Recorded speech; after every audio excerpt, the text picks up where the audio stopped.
on the other sideline, Bill Cowher in his 12th season, and the Steelers losing to Cincinnati last week at home 24-20. Oakland won the toss. They will receive. Jeff Reed ready to send it away, and Doug Gabriel is back deep for the Raiders. Oakland leads the series 11-9, but the Steelers are 3-1 under Bill Cowher versus Oakland. And we are underway from Pittsburgh. Here's Gabriel from the 10. The lane all the way up to the 35-yard line, a 23-yard return. So here comes Rick Mirer making his 5th start of the season, 13 of 30. Last week, 153 yards, no touchdowns, no interceptions versus Denver. And let's take a look at the starting lineup. Adam True is at center in place of Barrett Robbins, Sims, Middleton, Collins, and Badger. The backs and receivers, Tyrone Wheatley is the feature. He's averaging 4.1 yards.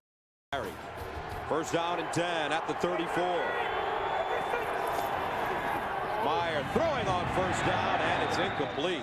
A lot of black jerseys near the football. The Steelers defense did not force a turnover in a game for the 5th time this season against Cincinnati. Smith is their big pass rusher in the 3-4. Hampton, Von Oelhoffen. The linebackers, James Ferrier, the former Jet, leads them in tackles. Gilden Bell and Porter.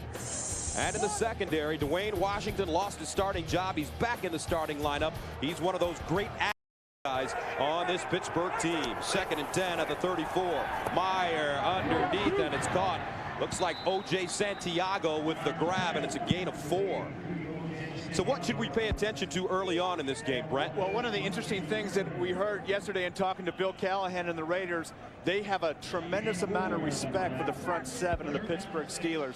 The Steelers play that 3-4 defense, obviously the linebackers, the strength of this team, and they were very respectful of their defense. And so the Raiders, the team that's been running the ball a lot more these last 3 or 4 weeks, I think is going to come out and throw the ball and test this secondary of the Steelers. Mirer throwing the football underneath, incomplete. That one low. And the Steelers with some terrific defense on Oakland's first offensive. Mirer had to throw that ball away. Shane Lechler leads the NFL, averaging 47.3 yards per punt. Antoine Randall camping under it. He's on 16-yard line. And Antoine Randall stumbles forward and gets to the 26, a 46-yard punt and an 8-yard return. So Tommy Maddox last week, 20 closing in on another 1,000-yard season. 1st and 10 at the 26 for the Pittsburgh Steelers. Here's Jerome Bettis, flag on the play. Bettis with running room, and he crosses the 35 up to the 38. 12-yard gain. This should go against Oakland as Derek Gibson brings him down. Offside. 95. Defense. It's declined. First down. Johnny Greer, your lead referee today. Because the Steelers' rush offense has been a little suspect this year, and they talked about getting Jerome Bettis the ball. You see the left side of the line. Once he gets through to that second level, the Raiders have had trouble tackling a lot this year. Bettis, the leading rusher on with 468 yards.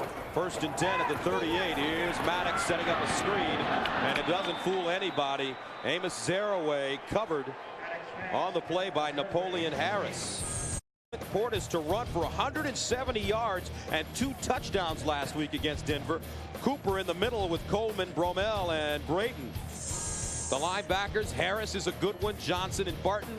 And in the secondary, they call him Showtime. Philip Buchanan is a good one. As a matter of fact, Philip calls himself Showtime, or That's right. Little Dion, Little Primetime. 2nd and 10 at the 38. Here's Bettis straight ahead, and Jerome crosses the 40 up to the 41. And I think that's something that we're going to see a lot of today by this Pittsburgh Steelers offense. They just don't have respect for the Raiders' run defense, and why should they? The Raiders' run defense is ranked 32nd in the NFL. Of course, the Steelers' rushing offense is ranked 31st. So we have one of those deals. We got it's a wash. The resistible force against the movable object. Wow, that's that Santa Clara education right there. 3rd down and 7 at the 41. Maddox out of the shotgun. Randall in motion. Here comes a corner blitz. They get it away, and it's midfield. Antoine Randall with a gain of 9. Philip Buchanan brings him down, but it's a first down for the Steelers. And we said in the opening that one of the guys that we thought was going to be one of the great matchups today for the Steelers was Antoine Randall, especially in nickel. We know what he can do on special teams.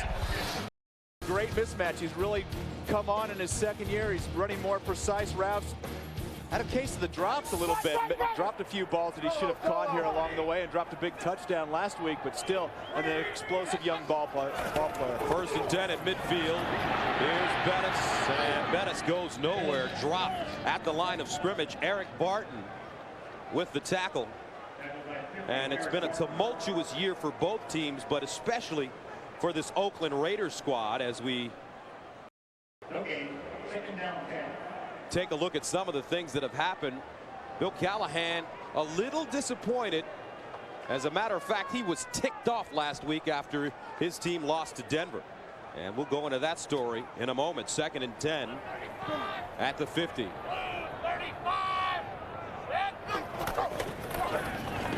Here's Saraway. Let's go back. Last week, Bill Callahan, after the Raiders lost to Denver. We've got to be the best team in America in terms of playing the game. And I'm highly critical because of the way we give games away. We give them away, period. And it's embarrassing, and I represent that, and I apologize for that, but that's the best we can do. That's a sad problem. So I love what Bill Callahan had to say. I think that's something that the whole league has thought for a long time. And it's the way that the Raiders have played on the field, and they haven't been able to overcome it this year. 3rd and 5 at the 45. Here's Maddox. Line incomplete.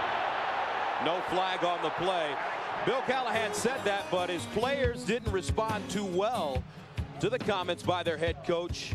And that's what he said. They're the dumbest team in America in terms of playing the game. So on Monday, check out what some of the players had to say. How about this? I can't believe another grown man would call another man dumb. Charles Woodson. It's a forest fire. Jerry Porter, one of the most quotable players in the NFL. Goes 4th down. The Steelers are trying to get the Raiders to jump, seeing if they are indeed dumb enough to jump off sides on a punt, which they did do last week. Obviously, a little bit more discipline this week. And see, you're just a typical New Yorker trying to stir things up. The Bay Area. I didn't stir things up. Okay. The head coach stirred it up. There was clearly, as Charles Woodson said, and I think Coach Callahan finally cleared that up, and I think the Raiders are back in line. Josh Miller sending it away. Buchanan drops it. Is interfered with. And the flag will go against the Steelers. Chidi Iwoma did not give Philip Buchanan enough space to fair catch the football, and Bill Cowher can't believe it. Yeah, that wasn't one of the smartest special teams plays in the world. Wonder what Bill Callahan has to say about that. Fair catch interference. Number 29 of the kicking team will penalize 15 yards. First down. It's over at their own 26-yard line. Tyrone Wheatley, the single setback. Here's Wheatley over the right side, spins, no room, and he's dragged backwards. James Ferrier, Kendrell Bell combining on the tackle. When James Ferrier has had quite a year for this Pittsburgh Steelers defense. In fact, overall, he might have had the most solid season of anybody on the Pittsburgh. You talk about the linebackers all the time. You talk about Joey Porter and Jason Gilden, and of course Kendrell Bell, but Ferrier coming over and having a big season for the Steelers. Second year with the Steelers after being signed away rather from the New York Jets, and they run it. This is Garner picking up plenty of yardage over the 30-yard line. That's a 7-yard gain. And a lot of thought around the NFL and of course in the Bay Area that the Raiders should have gone to the run. See the hole created right inside there. The blocking up front. Charlie Garner, obviously an explosive back, and Tyrone Wheatley, a guy, that big cruiser that's been able to get some yards, and the Raiders have gone more to the running game these last 4 weeks without Rich Gannon. 3rd down and 3 at the 33. Meyer almost intercepted. Wow.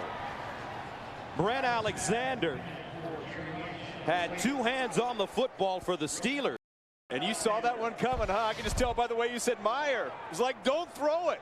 Right into double coverage, and that's one of the things that Rick Meyer hasn't done. He's been really pretty efficient with the ball, hasn't forced it, but you saw Alexander, the zone coverage, the double outside, and Rick Meyer obviously didn't see him, threw it right into and through his hands, but break for Rick Meyer and the Raiders.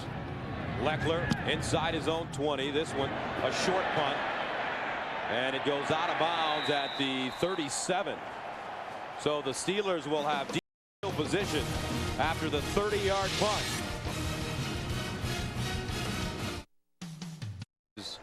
On the East Coast, especially Foxborough, Massachusetts, and Philadelphia, New York as well, hit hard. 1st and 10 at the 37. Here's Antoine Randall taking the snap, getting around the corner, down the sideline, and he is stopped at the Oakland 44. Anthony Dorsett brings him down after a 19. Of course, Antoine Randall, a quarterback in college, and this is just a flat-out sweep. They fake inside the counter to Bettis. There's the hole, and watch him in the open field. Very explosive. He can take direct snaps. He can throw the ball from that position, and 2 or 3 times a game they like to use him that position. Maddox underneath, incomplete, intended for Plexico Burris. And we know about Antoine Randall, but Hines Ward, a Pro Bowler, we have to keep an eye on him. I absolutely think so, and this guy is leading the AFC in catches. Just a gritty, gutty ball player, great hands, the best blocking wide receiver in the National Football League, and a guy that the Raiders are going to truly have to keep an eye on today. 2nd and 10 at the 45. Play action, Maddox throwing under pressure. Charles Woodson blitzed from the corner, and it disrupted the vibe of Tommy Maddox, and that's an incompletion. This is something the Raiders need to do more of. They need to get more pressure on quarterbacks. To see Charles Woodson coming right off the corner. Little surprise corner blitz, and that caught the Steelers off guard. You can see pick him up, and it's something the Raiders haven't shown as much of this year. Charles Woodson, obviously a top flight cover corner in this league, is going to be a free agent. And wouldn't the Pittsburgh Steelers love to have a Charles Woodson? So that brings up 3rd and 10 at the 45. Last week the Steelers converted a season high 65% of their 3rd down conversions. 11 of 17. Maddox to the sideline, flag on the play. Plexico Burris, the intended receiver, but Terrence Shaw trips him up. And it will be pass interference against Oakland. And I thought Terrence Shaw actually feared last series of downs with the Steelers. He got away with one. His feet got tangled up downfield. Pass interference. Number 22, defense.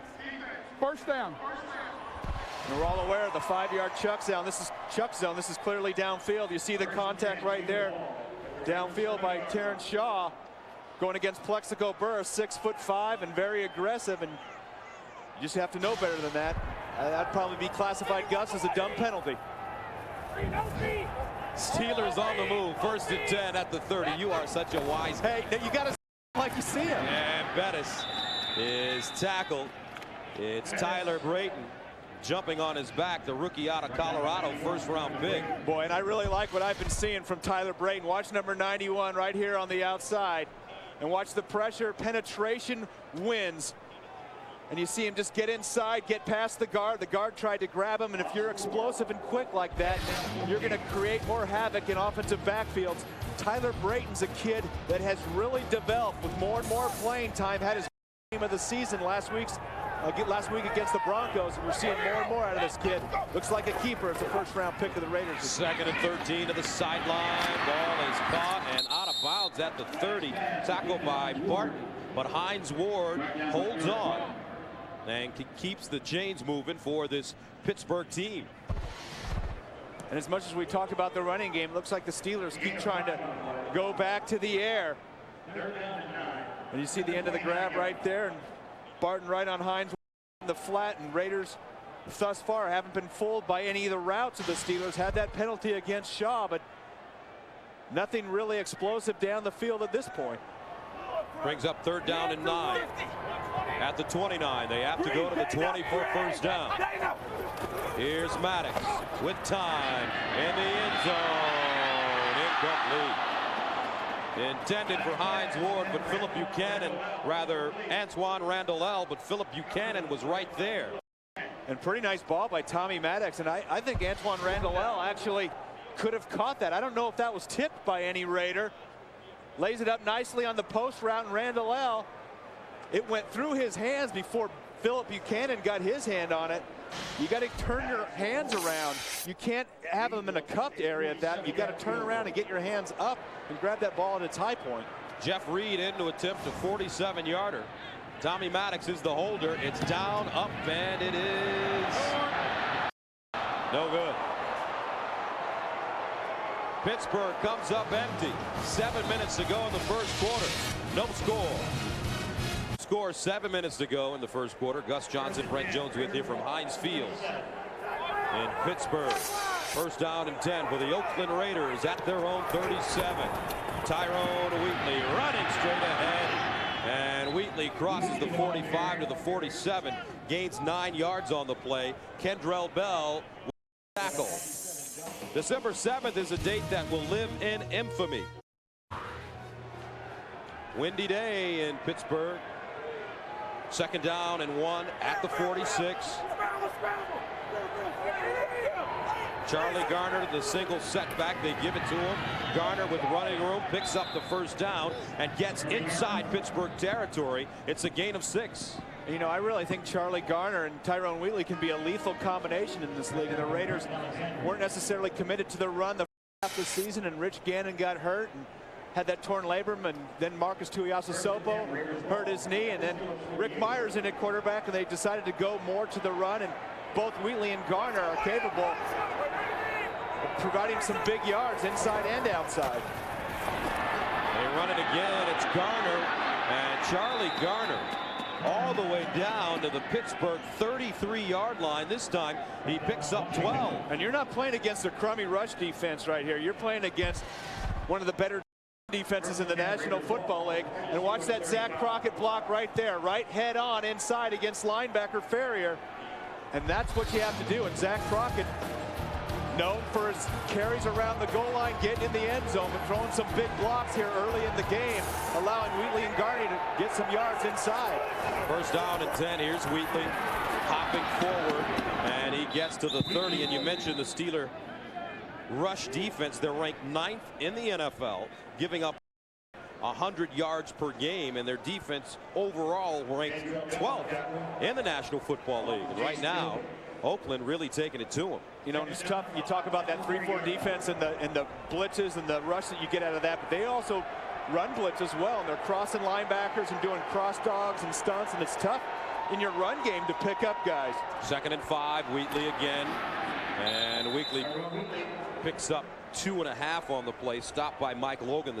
And it looks like the Raiders are committing to the run right now. They're sensing that they can get a little piece of the Steelers' rush defense. And we had the Raiders a few weeks back against the Jets, where they ran the ball 21 times in a row. Never seen anything like that, especially in Oakland. And Coach Callahan was so respectful of this Steelers' rush defense yesterday, but it looks like right now they've got the upper hand. 3rd down and 2 at the 27. Charlie Garner picks up the first down and more. He gets close to the 20-yard line, a 5-yard pickup. Jason Gilden brings him down. Boy, and I like the way Charlie Garner sees this hole. You watch him, he follows Zach Crockett, then comes right out. He cuts it in, he's patient, then he bounces it right back out, sees the hole right there. Get up and get your yards. Get the first down. You see so many guys go lateral and dance around. And it's easy for Mark Trestman when his team can run the football, the offensive coordinator. 1st and 10 at the 22.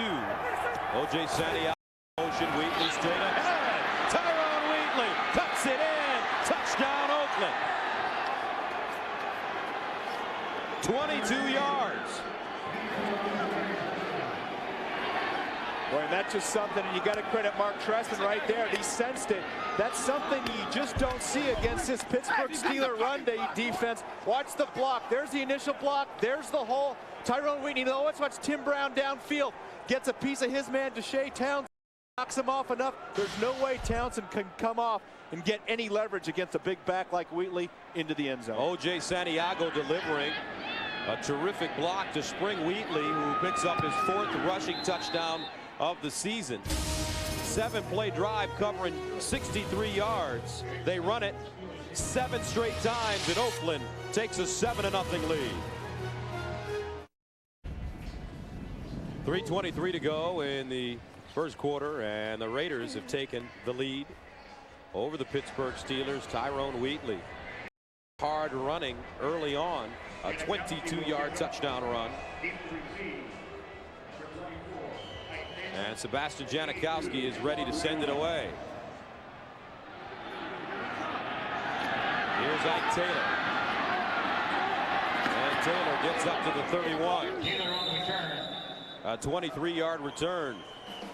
So the Steelers will try to get the bus moving when they take the ball over on. Oakland has established the run and hold on to a 7-0 lead over the Steelers as Pittsburgh takes over at their own 31-yard line.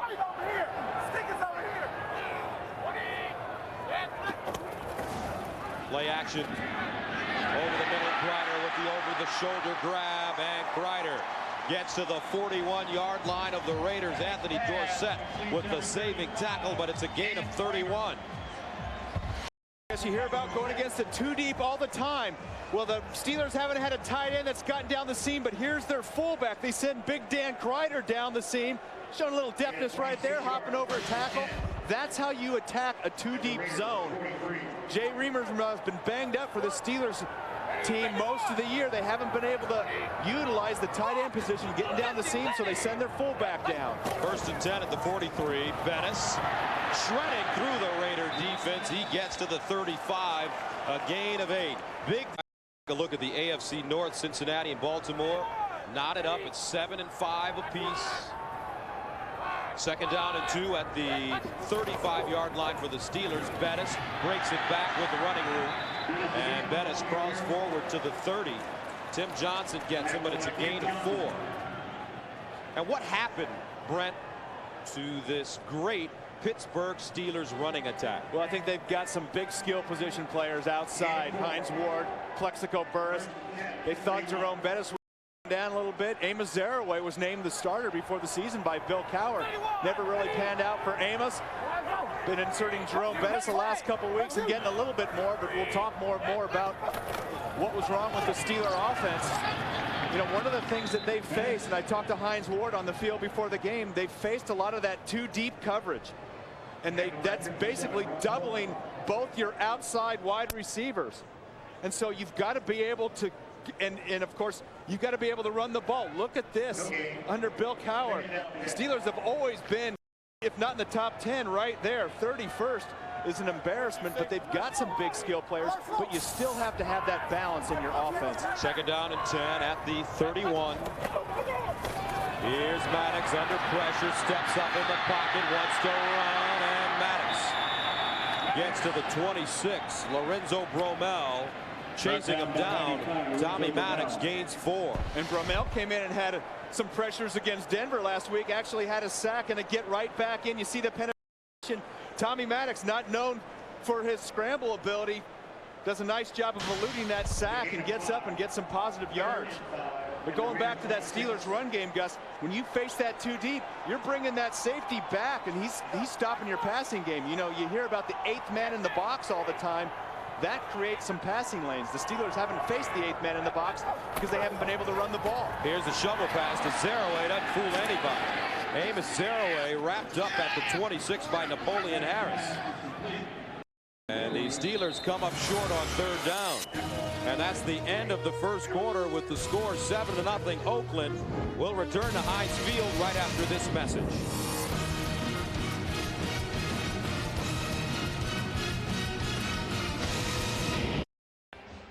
Seven to nothing. Oakland leads Pittsburgh as we start the second quarter. And the Steelers unable to convert on 3rd down, so they send Jeff Reed back into the game. He missed a 47-yarder, and this one will be from 44.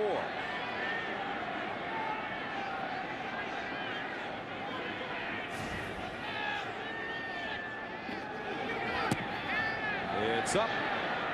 And and good. So Pittsburgh gets on the board to start the second quarter. 7-3 Raiders. Have to settle for the field goal. So Reed will tee it up at the 30. Doug Gabriel is back deep at his own 1-yard line. Here's Gabriel stepping forward, fields it inside the 20. And gets to the 29, a 12-yard return. Tennessee Indy, big game. Here's Jim Nantz. Absolutely huge. Try to look at the standings in the AFC South. Indy and Tennessee all knotted up at 9-3. And we both think Tennessee is going to be the AFC representative in the Super Bowl. And we've done several of their games this year. We think they're the most complete team. I know Jim Nantz, before the season started, picked the Colts. He's supposed to be objective. Here's Wheatley. And he gets to the 37, a 6 gain. Boy, and I'm impressed with the way Tyrone Wheatley's running, but he's got some guys up front blocking for him. Watch this block by O.J. Santiago on the nose tackle. Watch Brad Badger, of course, get out here as well on James Ferrier, the linebacker. That creates this huge hole. Then, of course, Tim Brown downfield getting a block on Deshae Townsend. That's a good nickname for him. I wish that was my name. Deshae touchdown. Second and fourth at 36. Wheatley 6 carries, 45 yards. And it's Garner spinning. Charlie Garner, a whirling dervish, gets to the 45. Gains 9 on the play.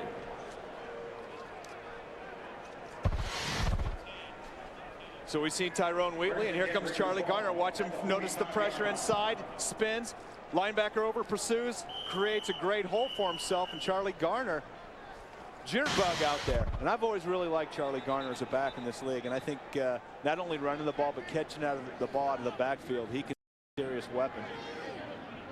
I guess I'm seeing Deshae Townsend come off the field right now, and that's a problem. Chad Scott, the other former starting corner for the Pittsburgh Steelers, went on injured reserve with a hand injury this last week. And you mentioned Dwayne Washington being benched and coming back to start. Really, really thin in the secondary for the Pittsburgh Steelers. Here's Garner again. And I want to get back to something. I like Tennessee. You like Tennessee. Jim Nantz likes Indianapolis. But are the Kansas City Chiefs the most disrespectful 11-1 team in pro football? I think so. People aren't believing in them. People really aren't believing in them. And I think that's really a part of they've been a team that's had home field advantage before and lost in the first round of the playoffs. Now, Dick Vermeil is a different head coach, and he clearly inspires those guys, and that's a tough place to play. I just think there's teams that are more well-rounded. Here's Wheatley again. Leans forward and gets to the 50. You know, my biggest deal with Kansas City is I just can't get over the fact that that defense is that good because they were that bad last year. You see the Chiefs sitting at 11-1, and I think the Patriots are going to be a team to be reckoned with as well. And, of course, Cincinnati battling Baltimore in that game. But, geez, the Miami Dolphins have to go to New England today, and there's 2 feet of snow out there. And, gosh, this time of year, Miami fans are afraid of that one word, December. Third down 5 at midfield for the Raiders. They need to go to the 45 for a first down. Meyer. And he is dragged down at the 40. Von Oelhoffen. First sack of the day for the Steelers. And Meyer gets up shaky. As a matter of fact, he doesn't get up. Well, and watch Kimo Von Oelhoffen, and this is just a coverage sack because Rick Meyer has time. He has nobody open, and he's trying to get outside and scramble. And Von Oelhoffen just comes off his block. And that's persistence, but the Raiders have had enough injury problems. They don't need to lose another quarterback. And Meyer's not looking so great coming off the field right now. And you see he gets his legs caught up there, and could be an ankle, could be a knee. And Meyer in a lot of pain. Rob Johnson is the backup. The Raiders have had all kinds of injuries from the quarterback position. Leckler sends it away. Antoine Randall from his own 5. And he slips, gets it, receives a block. Antoine Randall over the 30 to the 31. A 53-yard punt, a 23-yard return. But the Raiders have trouble once again, this time with their starter, Rick Mirer. Welcome back. A beautiful shot of downtown Pittsburgh. Rob Johnson warming up on the left. Number 7, T. Martin, the former Steeler. He was warming up during the break. And one of those quarterbacks will come in. Johnson is the backup. 1st and 10 at the 2. Here's Jerome Bettis running straight ahead. Now tonight on CBS, when an FBI agent hides his star witness. And Gus, you mentioned one of those quarterbacks could come in. If it's T. Martin, then Rick Mirer won't be able to go back in the game because he's designated as the 3rd quarterback. And you see Mirer testing his leg. 2nd down, 8. Maddox drops it off for Bettis with a blocker. Bettis cuts it up, hops forward over the 40, and he has a 1st down. 9-yard pickup for Jerome Bettis. Boy, and there's a guy that's just the consummate pro, Jerome Bettis. You just have so much respect for him. You see him, great timing, get a little push before you release. And the screen pass is all about timing and acting. You see the big block downfield. Kedrick Vincent, wow, leading the way. And look at the passing yards so far for Pittsburgh. -5 for Oakland. With a 1st and 10 at their own 43. Straight ahead, Bettis, and he gets to the 46.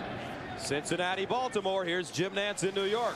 All right, guys, the hottest combo in the league the last 3 weeks. Anthony Wright and Marcus Robinson. This is the 6th hookup for a touchdown in the last 9 quarters. 14-3 Ravens. Let's go back to Gus and Brett. That is just an amazing story because the Ravens offense has been limited all year other than Jamal Lewis. And pretty much by default, those guys are in play and making big plays. Both Robinson and Wright. 2nd and 7 at the 46. Bettis. And Napoleon Harris gets him. Rick Mirer has a left ankle injury. And right now he's on the sideline testing it. There he is. He's trying to shake off a little bit of that pain. Completed only 43% of his passes last week versus Denver. And you see it's wrapped up right there. That's what they call a spat. You put the tape on top of the shoe and really tighten that ankle down. And it's not that, you know, with his left ankle, that's a positive sign for a quarterback because he has to push off that right ankle when he steps in the pocket to throw. Maddox leaves it behind, incomplete. Chris Doering had it, but he drops it. Asumawa covering. And, you know, we've seen a lot more passes lately in the NFL. The ball thrown behind the receiver down the sideline. It's called a fly stop route.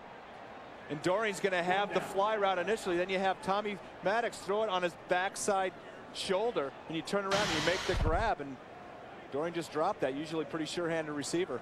Looking up at the screen to see how bad it looked on the Jumbotron.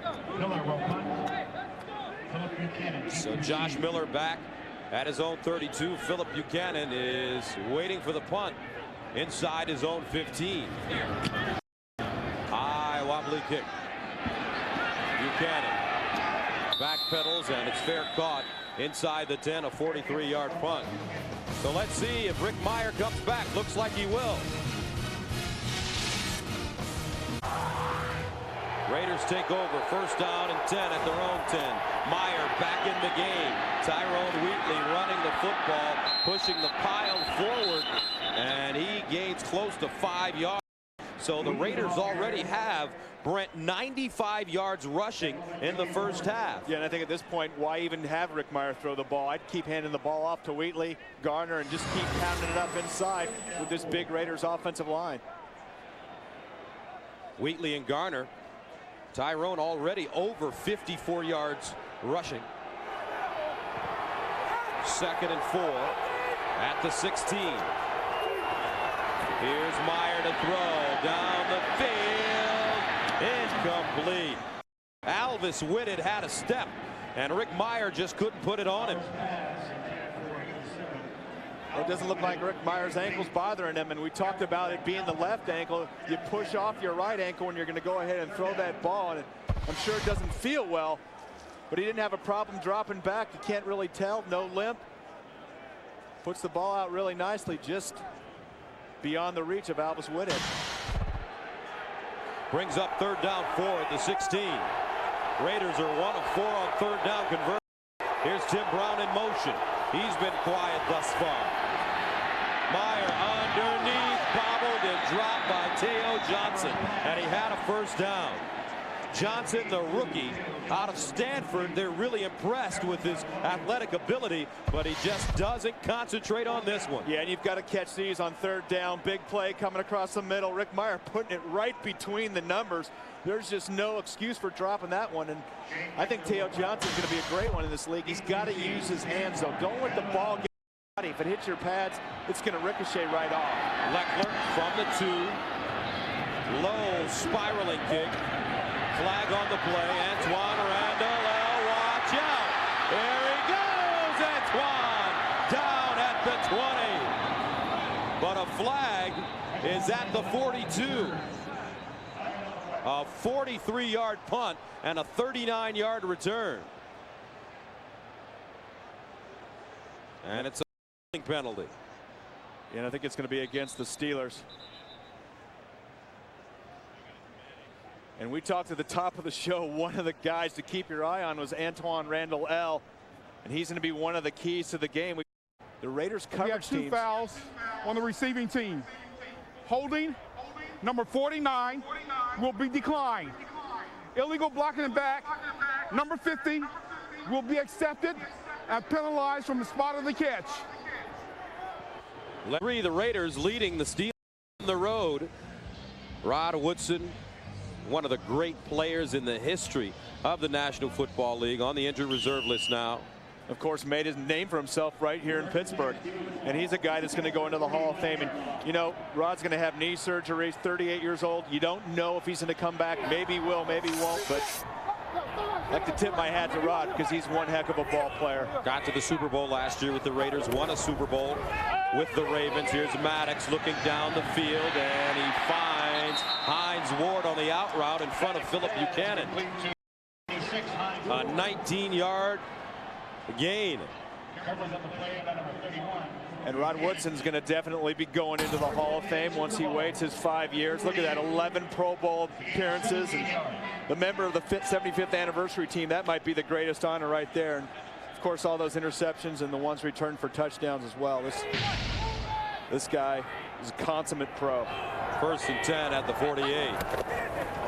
Here's Bettis, and Bettis gets to the 49 of the Raiders. Tim Johnson brings him down. Tonight on television's most, tonight at 8/7 Central on CBS. 2nd and 7 at the 49. Maddox over the middle. Kreider goes right through his hands, incomplete. Barton covering defensively for the Raiders.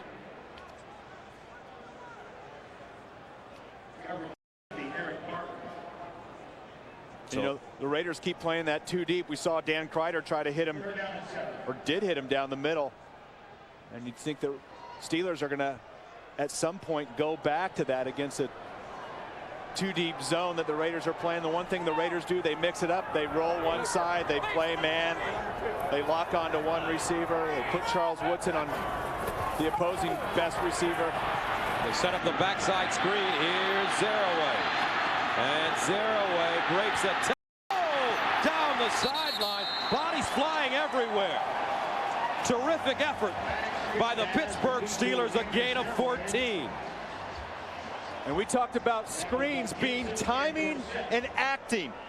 You've got to act as an offensive lineman and a back. You got to pretend like it's regular pass and then release and get into your downfield block. Zeraway does a nice job. Watch the blocking downfield, gets spun around, comes back, watch this block back the other way. Randall-El, big shot on Terrence Shaw.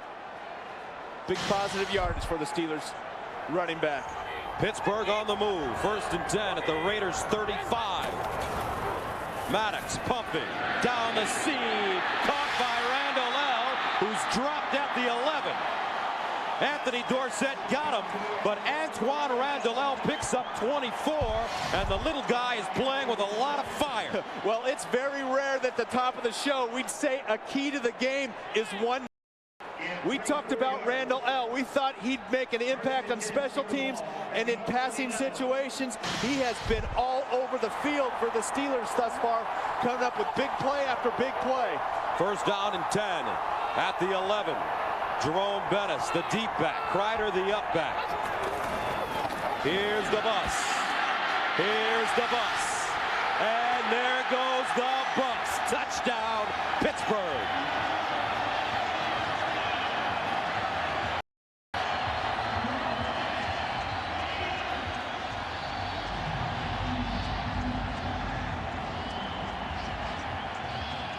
And that looked like the bus of old. And one of the things, Gus, that you have with Jerome Bettis at this point in the season, because he doesn't have as many carries, he's much healthier at this point late in the season. He's slimmer, quicker, picks up his 6th rushing down of the season. Extra point is up and good. Jerome Bettis, 12 carries, 43 yards, and the big fella was rumbling right here. Pittsburgh takes the 10-7 lead. 69-yard drive, and Bettis caps it off with the 11-yard touchdown. And I don't think the Raiders wanted any part of Jerome Bettis. Certainly, their safeties didn't want any part of him. And when Jerome Bettis gets a full head of steam, he is still a load. And we talked about him being healthy. He looked pretty darn quick right there. Amos Zaraway being named the beginning of the season, and the bus not getting as many carries. And when we talked to him yesterday, he said, hey, I'd much rather be banged up and feeling crummy and be a 500 ball club. He said, I'm feeling great and kind of feeling guilty about it. Reed sends it away. Here's Gabriel from the 12. And he is taken down by Troy Polamalu. 15-yard return. The great referees, National Football League. Holding number 44 of the receiving team during the return. Kind of dancing around in there. Stick your head in there. You're a strong safety. Deliver a blow. First and 10. There's Wheatley bottled up and taken down. Maybe a yard on the play. Monday on an all-new Late Show. You know, we haven't seen Jerry Porter yet much this game, and the Steelers have been doubled. This is a point in the game where if you keep running the ball, you're going to get single coverage on Porter. You're going to have to start involving your big playmaker. As Wheatley goes off tackle, and he's stopped on the play by Mike Logan, but a flag is on the play. Boy, and I think they're going to get Frank Middleton for holding. I saw him on top of Kimo von Oelhoffen, and Frank might have done the old takedown. Of course, you don't want to call out a lineman before he gets called for holding. It might not be Frank.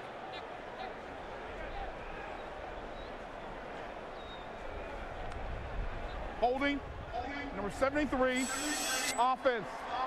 Still second down. Now Frank doesn't think it's on him. I thought it was. Let's see. Let's watch big 73 right here. Got you get your hands inside the framework. See, they're outside the framework. And when you see that hand right, just a little, how could they call holding on me? Big Frank, he knows the deal. Some are less obvious than others. Kind of looked like Bruno Sammartino there, slamming him to the turf. I'll tell you. A little big-time wrestling. I wouldn't want to mess with Frank Middleton, but he knows. Best fans in the NFL. Second down and 19 at the 10. Charlie Garner running the football straight ahead. And he gets to the 15-yard line, picks up 5, stopped by Joey Porter. And quick trap inside, and the Raiders still continue to get positive yards in the run game. And not a bad idea when you're backed up like that and take the pressure off your pass game. And sooner or later, they've got to bring that safety up for the Steelers to stop this running offense of the Raiders. And that's when you take that shot downfield with Jerry Porter. Third down, 14 at the 15. They need to go to the 29 for first down. Meyer He'll let it fly down the field. Picked up. Who's got it? Dwayne Washington with the interception. And the Steelers have it. And that's the first interception thrown by Meyer in his last 104 attempts. Boy, and I'm just wondering if Rick Meyer was eyeing Jerry Porter the whole way. Saw the safety out of the play. Here's the safety, so he's got one-on-one coverage. Washington on Jerry Porter. And Washington came out of his break and jumped right in front of Jerry Porter. Watch Washington. He beats Porter to the ball. And that tells me that Rick Meyer was staring down Jerry Porter, who does a nice job coming back and stripping that ball. Steelers recovered it anyway. 3:35 to go in the second quarter. Pittsburgh trying to add to its totals. Play action, Maddox looking, fires, Bettis with the catch, fumbled the ball, but jumps right on it at the 14-yard line.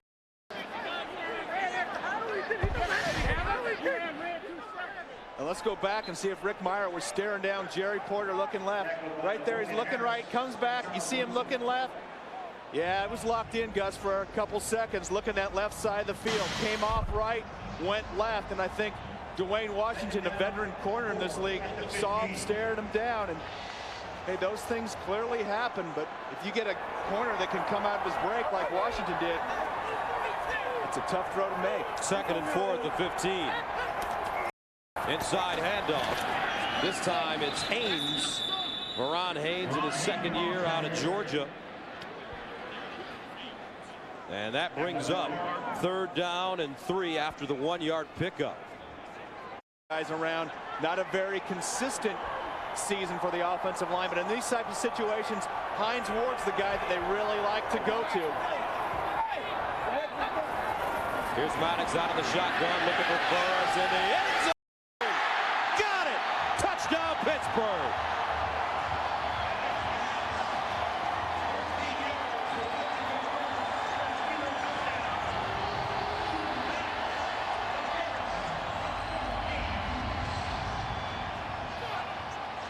And Gus, clearly a mismatch out of the huddle that the Steelers want to take advantage of. Terrence Shaw against Plexico Burris.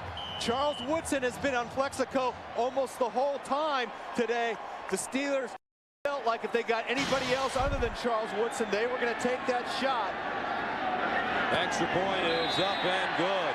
Plexico Burris with his 2nd receiving touchdown of the year, and the Steelers have taken complete control of this game. 17-7. Wide receiver against Terrence Shaw, probably the 3rd best cover man on the Raiders.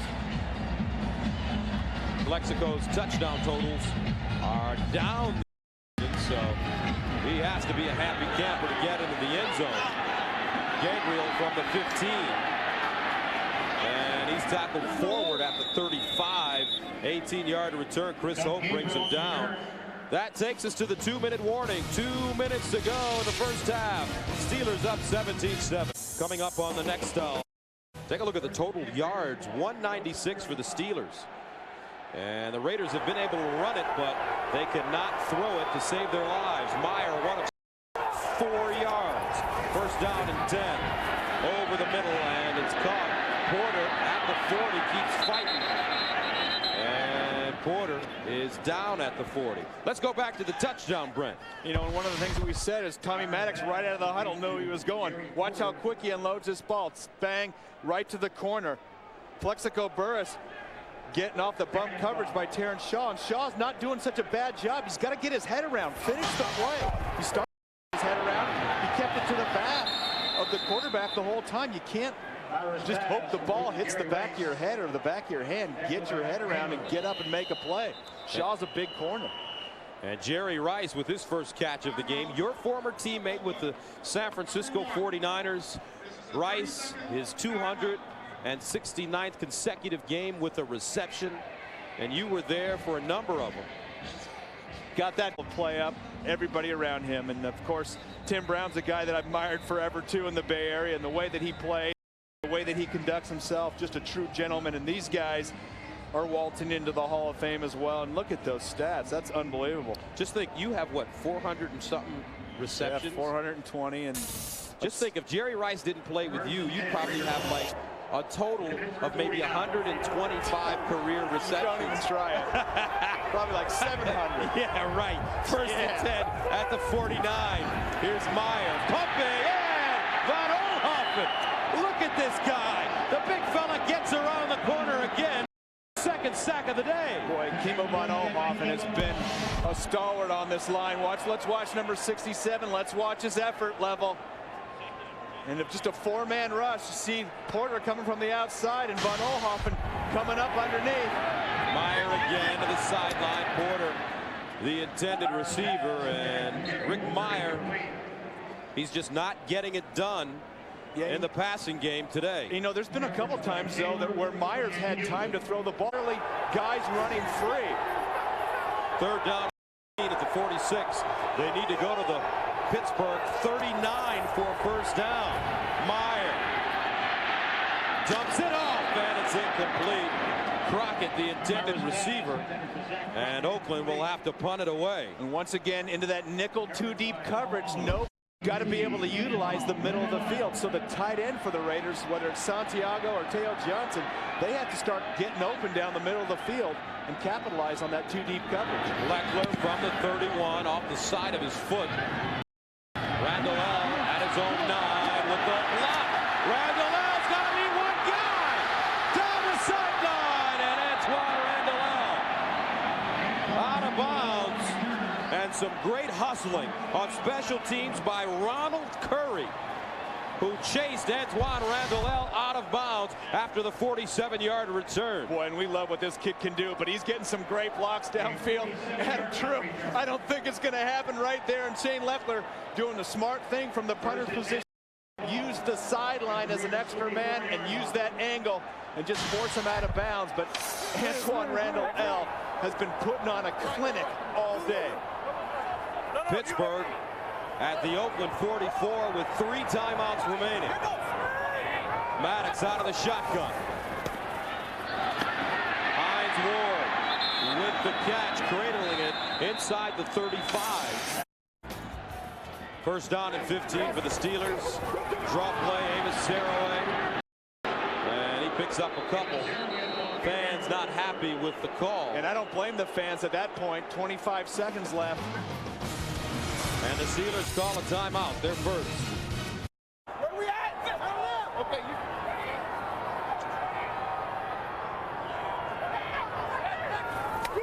Here's Maddox stepping up, and he's dropped. Charles Woodson blitzing once again, and a flag on the play. Boy, and I think they might call Hines Ward for holding. I saw a takedown, and Hines Ward stayed in to protect against the blitz. I don't know if you've ever had a wide receiver get called for holding, protecting the quarterback.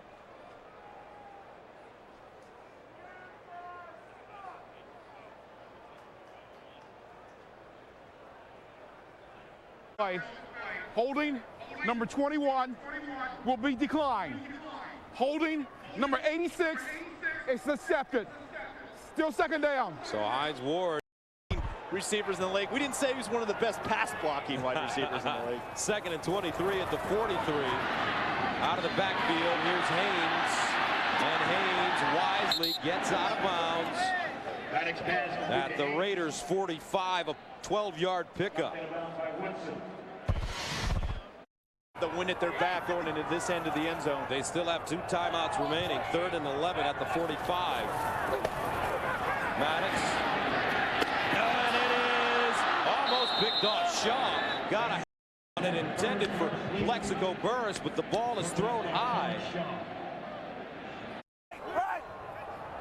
So they're going for it on 4th down and 11 at the 45. They have to go to the 34 for a first down. Maddox to the sideline. Caught out of bounds. Guess who? Antoine Randall L picks up 15 with 1 second remaining. Boy, that's a great move. I didn't think that they could pull it off and get out of bounds and allow the... So Jeff Reed, and a whistle timeout called by Oakland. Timeout. To attempt this 48-yard field goal. Jeff Reed, 1 of 2 on the afternoon. Gets it up. No good.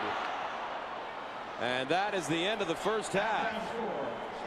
With the score, Pittsburgh 17, Oakland 7. We'll send you to Jim Nantz in the studio for Nextel halftime report after this message and a word from the station. Stick with the run. They still got time. They've had some success against the Steeler front seven. And the Steelers still haven't dropped that safety down into the box. So if you're playing against a 7-man front, you have to be able to run the ball. Let's compare the quarterbacks.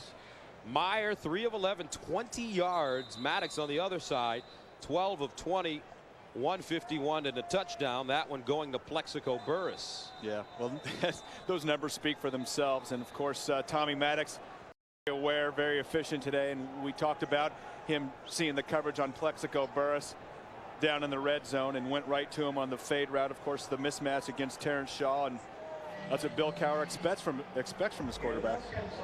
So we're ready to start the second half, and the Steelers will get it to begin the period. And look who's getting the ball. Antoine Randall.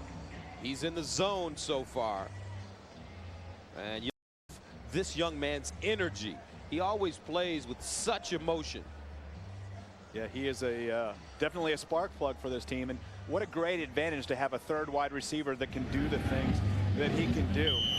Something that the Raiders definitely need next year. They got to get another young wide receiver to help that offense.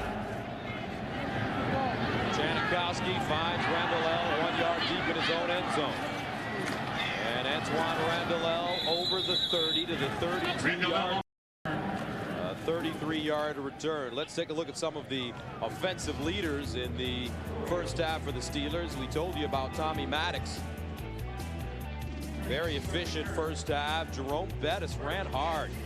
12 carries, 43 yards, a touchdown, an 11-yard run. And then there was Antoine Randall, who led Pittsburgh in receiving, 3 catches, 48 yards. First down and 10 for the Steelers at their own 33. Bettis and stopped by Tim Johnson. Flag on the play, though. And it looks like a hold coming up against the Steelers. And you figure that the Steelers are going to, with this lead, they're going to try to grind out some clock, and we're going to see some more Jerome Bettis, and that's just the way that Bill Cowher likes to attack things. Holding, number 64, offense, still first down. In the center, Jeff Hart getting nailed. Take a look at the penalties. Pittsburgh 55 yards, penalized 6 times. And you know, after that Bill Callahan speech last week about the dumb play, Raiders have really held the penalties down this week. And so, like I said at the top of the show, I liked what Bill Callahan had to say. And he wasn't talking about the players' intellect or any of those other things. He was just talking about the way that they played the game on the field. Maddox down the seam, and it's picked off.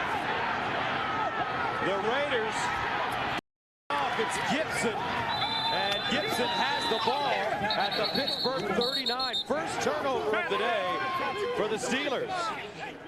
When, of course, Tommy Maddox would love to have that pass back, trying to emphasize the middle of the field and Hines Ward, and I think the ball just sailed a little bit on Tommy. See the play action inside, and he just threw it too far inside.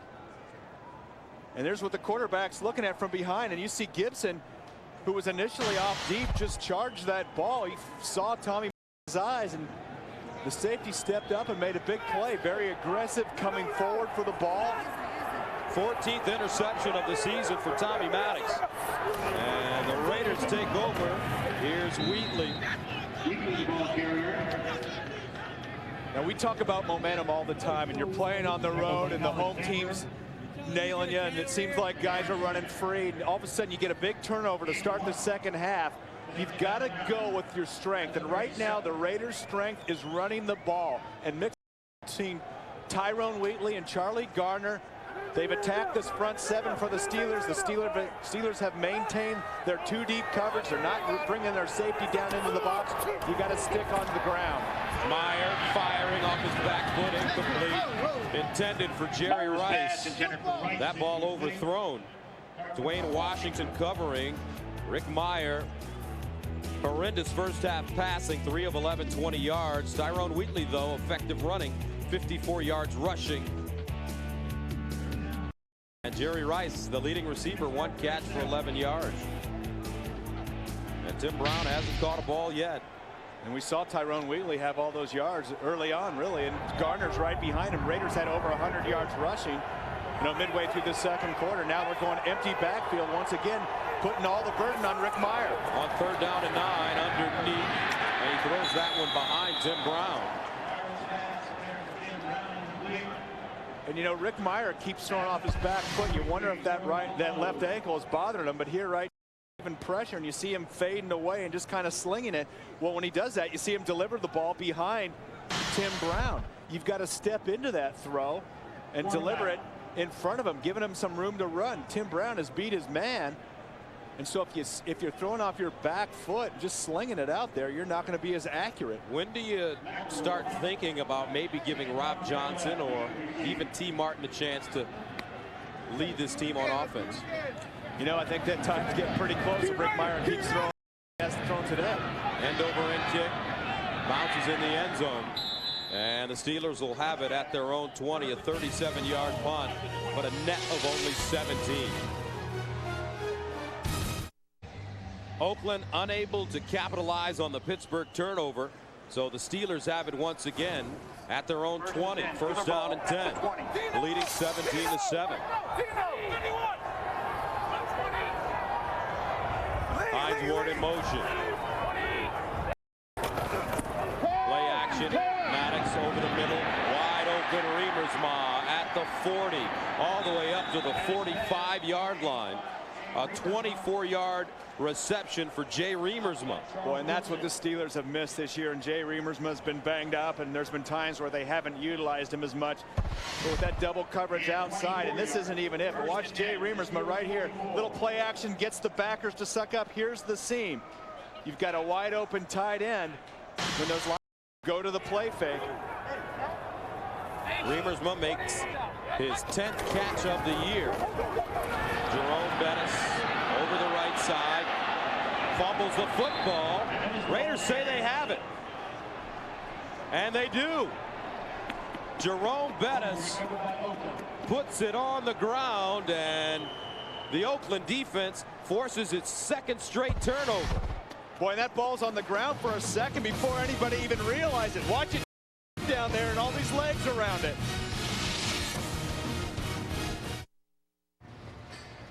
Turnovers for the Steelers sets the Raiders up at the Pittsburgh 46. Mirer in trouble. Mirer sacked again. This time it's Aaron Smith. Fumbles the football. Who has it?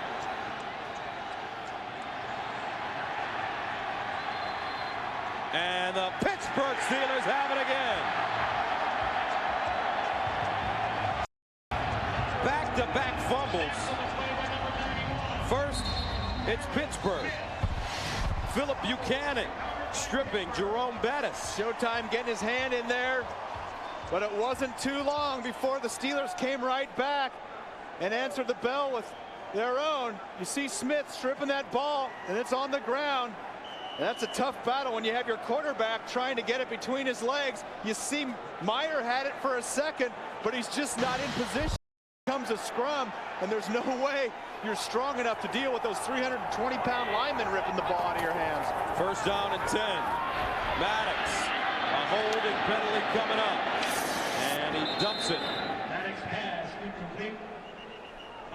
And I think they're going to get Kedrick Vincent, number 68, is the guy that it looked like from up here, their left guard.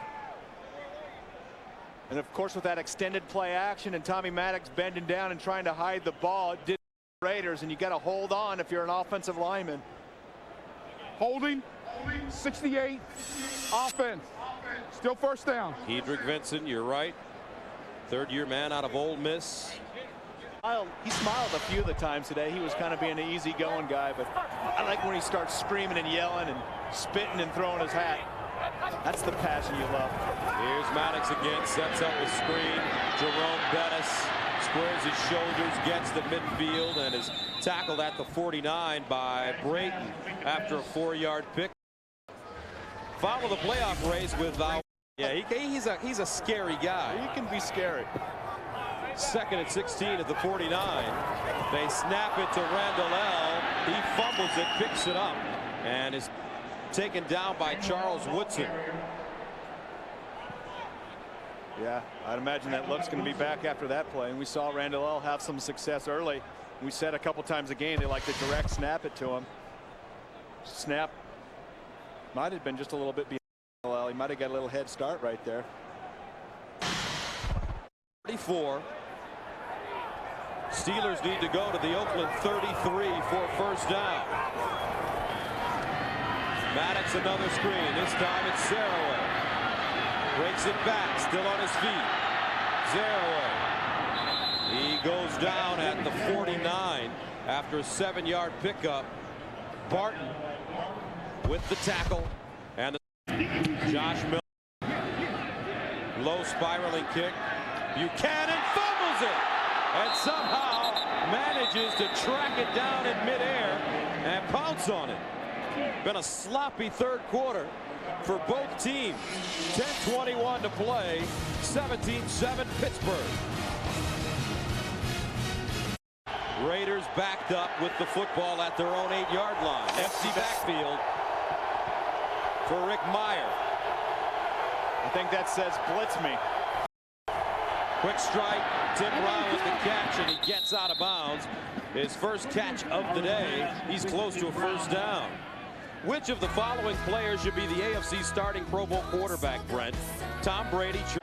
John Kitna. No, they asked which one quarterback is the starting quarterback. All right, I'm going to take whoever wins the Colts-Tennessee game today. As Tyrone Wheatley spins forward, picks up the first down.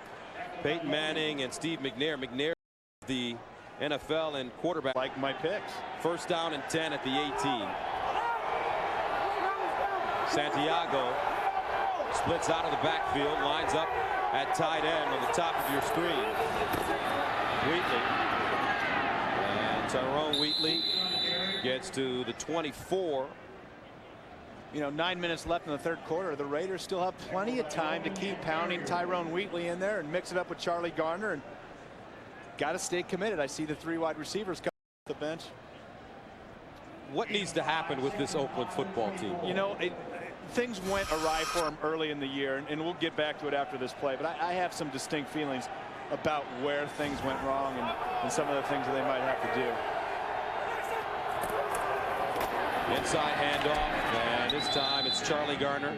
So what do you think? Well, the first thing that happened was Jerry Porter got hurt, had that hernia surgery, and they missed him. They lost their vertical stretch. So everybody's sitting at 10 and 12 yards playing their defense.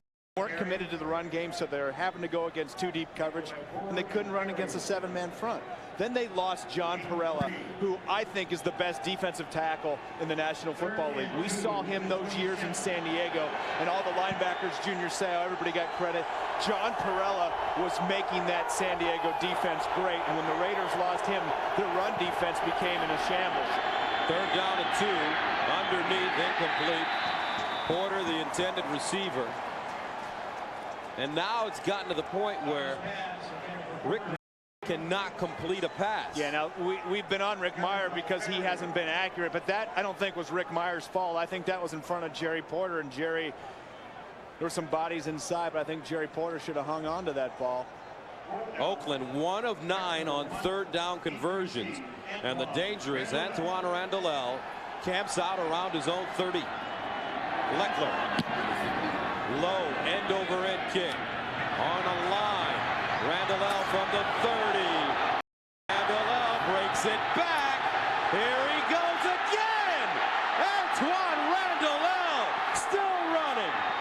And he's out of bounds inside the 20 and tack on a face mask penalty. Ike Taylor with a beautiful block. But this kid is sensational. Well, I can't believe at this point the Raiders are still kicking to him. He's been gashing them all game. Shane Leckler, a very good kicker. He kicked it low. Antoine Randall had time to field it. Face mask. Number 51. Defense. First down. Tim Johnson. I mean, there's just no way at this point in the game that you're kicking the ball to him, and on a line nonetheless. Kick it out of bounds. Randall L. has been killing you. We talked early on about the Raiders coverage teams, one of the worst in the NFL, and we were talking about what's wrong with the Raiders. Well, we gave the Jerry Porter being out, we gave Perella being out. The other thing, their special teams coverage units have been atrocious, but Antwaan Randle El is something special, and you and I have liked him for a couple years now, and he has really been the difference in field position today and big plays. And look at the combined numbers, 224 yards, total yards for Antwaan Randle El. He returned that one 51 yards, tack on the penalty. And the Steelers have a first down and goal at the Oakland 9. Bettis at the 5, and he tumbles forward to the 3. Boy, and that's the Jerome Bettis of old. And defenders 3 and 4 yards. Second down goal at the 3. Bettis again. And he's down at about the 1-inch line. Boy, and I'm surprised that they didn't give him that one. And he was on top of a Raider body in there, so his knee wasn't necessarily down. I thought that ball might have broken the play. And that'll bring up third down and goal. Let's go back and see if that ball did indeed break the plane. Remember, he's not down. At that point, his knee's down. That ball just now sitting on it, but it was a little late. And look. And you think you're going to get Jerome Bettis inside again, right behind Dan Kreider on the 1-inch line? Bettis, the deep man. Inside. Leads in. Touchdown.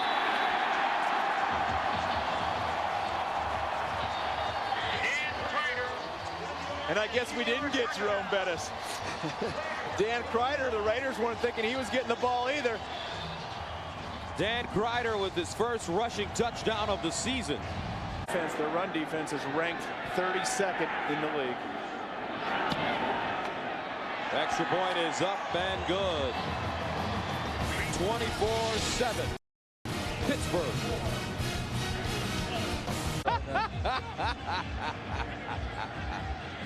All right, the Steelers ready to send it away. Gabriel at the 5. And he's crunched at the 30. A 23-yard return. Polamalu with the tackle. Sloppy return. Been that kind of year for Coach Callahan and his Raiders.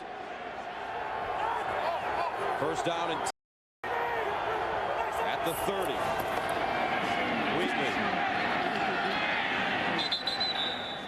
Indianapolis playing hard on the road. Here's Jim Nantz in New York. I guess I'll be a believer if the Colts win on the road in Tennessee. That's a huge game for them. Like, you can stop copying me. You can change your Super Bowl. Now let's go around the league and check out what's happening. All right. Some of the early games. This is what they call the games that matter board. You see Indianapolis with the lead. Minnesota putting a whipping on Seattle. Philly over Dallas. It's hanging tough. How about the Chicago Bears hanging with Green Bay? That was 14-0. See Cincinnati battling back against Baltimore, and Tampa Bay beating New Orleans. New Orleans, Jim Haslett could be in trouble this year if that team doesn't go to the playoffs, because that's the most talented non-playoff team in the league. Third down and short. They need a yard. Here's Crockett, and I don't think he got it. James Ferrier comes up and makes a terrific play. And I don't know if that's Zach Crockett that took the wrong angle right there, or if it was Rick Meyer on the handoff. But clearly they're going to run into each other right there. And you see the penetration. You see Adam True 2 yards in the backfield. That's not good from your center. And so all those things combined make it Rodney tough to pick Bailey up a just yard. blew that play up. Holy 94 cow. blew the play up. And that's why True was in the backfield. So Leckler has to punt once again. And Antwaan Randle is at the 17. High, wobbly kick. And Antwaan Randle allows it to go into the end zone for a touchback. A 61-yard punt. A 41-yard net. Now that's a collector's item for you. The Iron City Beer Super Bowl can. I think that's the 76 Steelers squad. Steelers look like they're in championship form right now. First down and 10 at the 20. Up 24-7. Here's Burris at the 30. And he is out of bounds. Tonight on CBS, when an FBI agent hides his star witness field in Pittsburgh, and the Steelers have played a very nice second and third quarter. Here's the handoff going to Bettis. We talked about the Super Bowl. Let's back. 22 seconds left. 1972. We've all seen this one. Terry Bradshaw tried to find Frenchie Fuqua for the game winner. Jack Tatum hits Fuqua. The ball bounces up, and Franco and the Italian Army race into the end zone. One of the greatest plays in the history of American sports, the Immaculate Reception. Greatest plays if you're asking who. Well, that's one of the great plays, period. I cried. You were a Raider fan back then. Well, I certainly, in the 49ers, I wasn't a big 49er fan growing up. The Raiders were much more successful, and I cried. I could not believe. And we've talked about that this week. We talked about that play, and I thought there's no way Fuqua didn't touch that. And back then, if the ball would have touched an offensive player and then rebounded, it would have been a penalty. That wasn't allowed. Nowadays, that can happen. You're looking at me like you're still a little angry. I am upset. Yeah, people don't expect a former 49er to be upset about a Raider play. Wow. It still bothers me. Third down 9 at the 33. Wide open, Hines Ward turns it up. Still running. Hines Ward burst of speed, and he's tackled from behind at the 29. A 38-yard run after the catch. And look at Ward jumping to his feet and showing the pearly whites. There you go. And I'll tell you what, I don't say this very often, but if I had to pick my favorite receiver in the NFL, this would be my guy right here. And look at the move he makes. Comes back inside, picking up blockers down. Big time player, has guts, has heart, will never quit. And he is a psycho. Yes, because he is. If you go across the middle like he does, and you block and take people out like he does, you have got to be a psycho. He is a little touched as Bettis runs. Cincinnati and Baltimore playing today in Baltimore. Here's Jim Nantz. All right. All right. Well, my heart tells me Cincinnati, but my mind tells me that Baltimore might be the team to beat. What do you think? You have to credit Brian Billick with the way he's led his team through adversity this entire season, losing his quarterback. Bettis following his block down the sideline. Lads on the play, though, at the 21. And I think they might get Jeff Hartines for holding, and I didn't think that he was. And Bill Cowher thinks the same thing. And if you can read lips, no way. That's exactly that right. That guy was walked 10 yards down the field. Holding number 64. Offense. Beyond the line. Still second down. And I'm gonna agree with Bill Cowher. And I haven't seen the replay yet.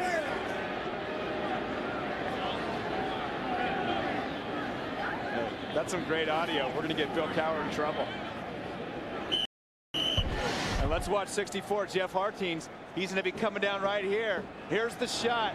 And see that? We've talked about that hand slipping outside on the jersey. That's a heck of a block. You get that hand, though, on the backside of a player's jersey. It's a great block. He's driving the guy. There's his glove. And that's what the official says. And that's what he sees.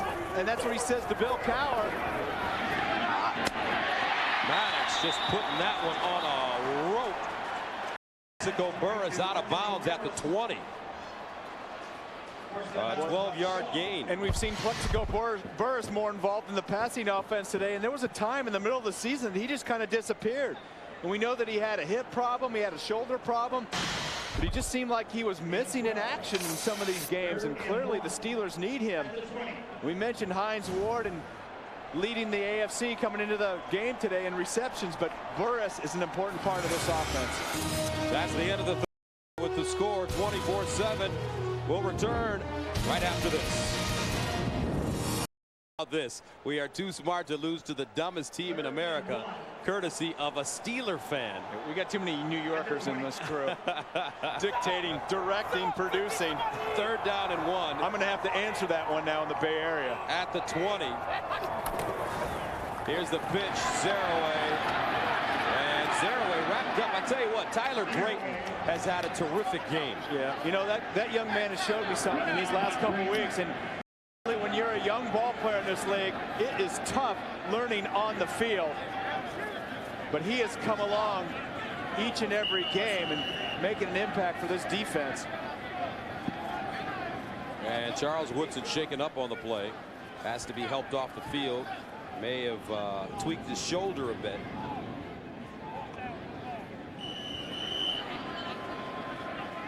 Start of the 4th quarter. Jeff Reed comes in. He's made 247. He's missed rather 247 yards. Yeah, these are no gimmies going into this corner too. That wind swirls around coming out of the open end of the stadium, pushes the ball right an awful lot. From 40 yards away here. And it's good. Barely. 14-16 to play. 27-7 Steelers. Hey, don't tell me we're the dumbest team in America in Oakland. How about the largest fans in America? That is a mini Christmas.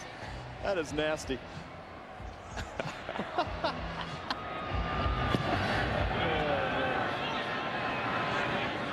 Steelers send it away. Gabriel picks it up at the 6.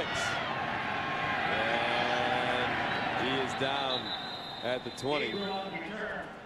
Now Survivor week kicks off Thursday. And we just got word from head in New York, CBS headquarters, that these guys had all tried out for Survivor.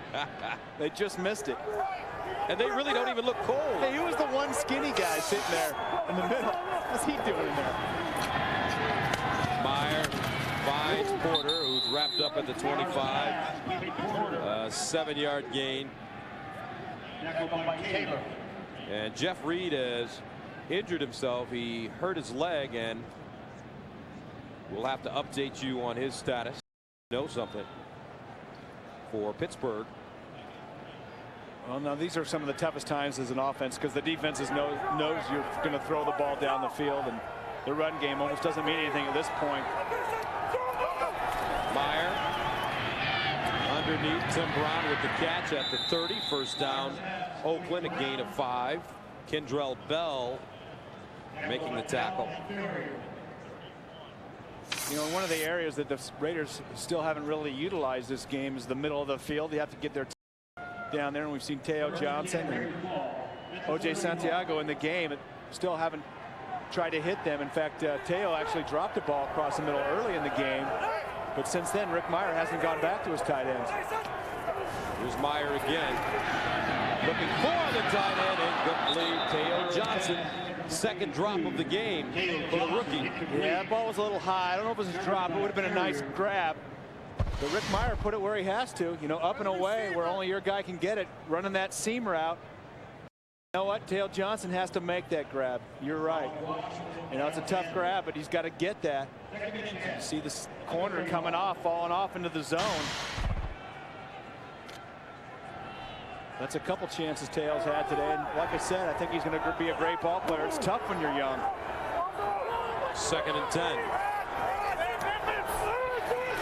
Meyer to Johnson, and he's dropped immediately. Brent Alexander bringing the wood.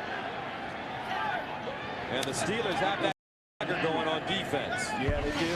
And you know, one of the areas that they've been underperforming in this year has been the secondary, and you have to be impressed with the way the secondary has handled itself today. And like we said, Rick Mirer hasn't always been pressured. A lot of those sacks and pressures are because of coverage in the secondary. 3rd down 9 at the 32. Here's Meyer, empty backfield, flag on the play.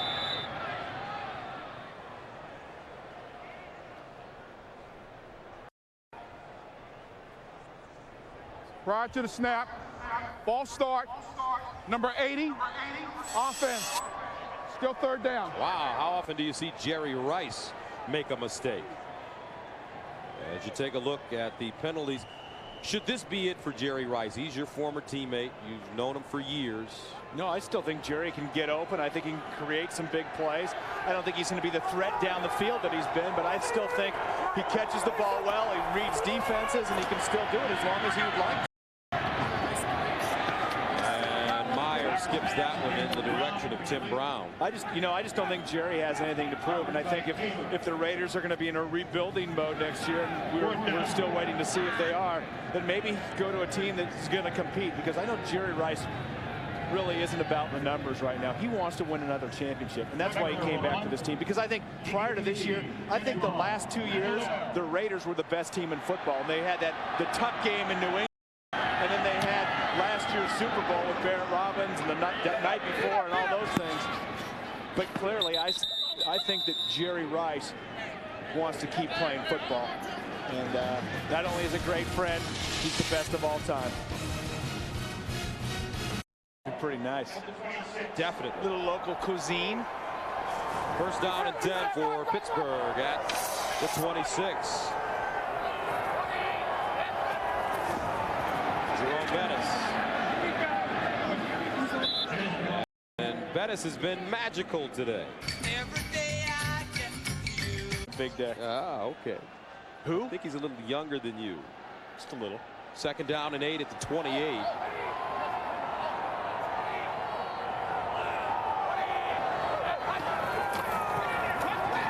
Again, taken down from behind. Indy, Tennessee, still battling. Here's Jim Nantz in New York. All right, thank you, Gus. And Tennessee's 10-game home winning streak is in major jeopardy as the Colts score. It's all set up by this spectacular catch by Marvin Harrison. Edgerrin James takes it across. They've scored on 6 straight possessions to lead 29-13 starting the fourth. Back to you. Wow. Wow. Was that a catch? Did you see Marvin Harrison accelerate right by with that ball in the air? Oh, man, oh, man. Third down and 8 at the 28. Maddox sprinting out of the pocket, throws on the run, flag on the play with the catch. And Hines Ward is out of bounds at the 40. But there is a flag. Another holding penalty. In the meantime, we go right back to Jim Nantz in New York. All right, and we take it right back to the end. Let me think about that. Okay, you think about it. Third down and 18 at the 18-yard line. Here's Haynes. And Haynes dropped. Tackled by Barton. The upcoming schedule for the Steelers, they're at the Jets. Home at San Diego, against San Diego, and then they're at Baltimore, the final game of the season. You're calculating, I can see it in your head. Give me some time here. All right. Let me take a look at this.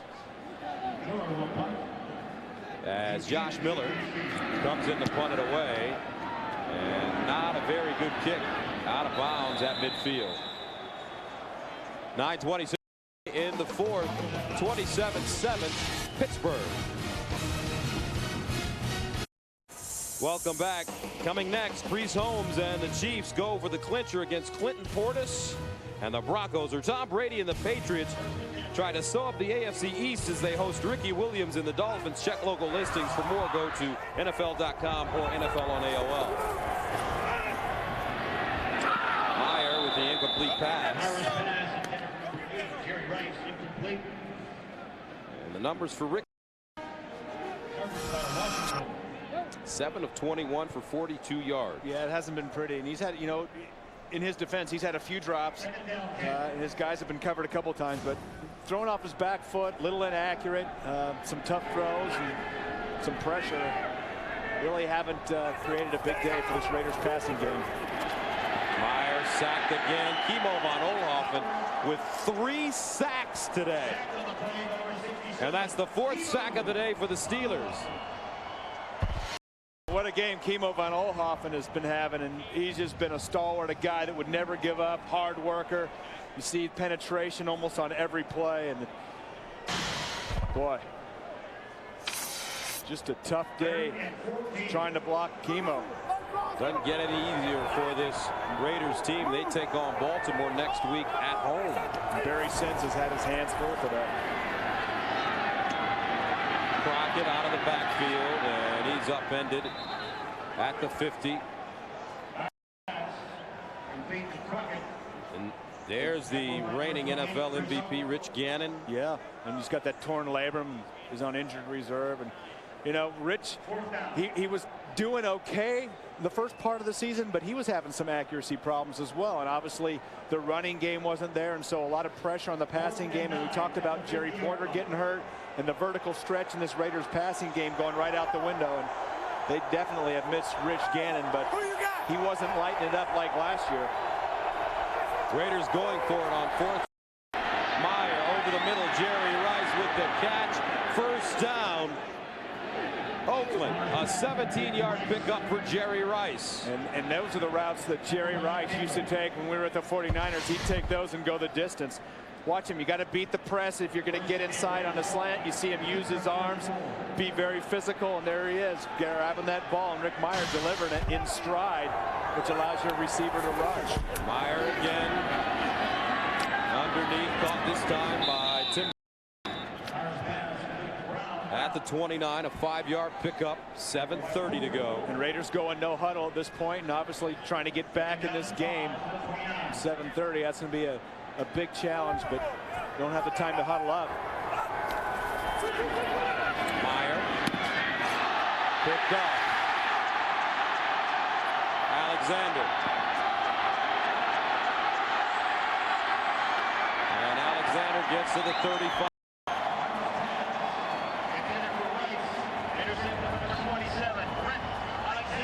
Third turnover of the day for the Raiders.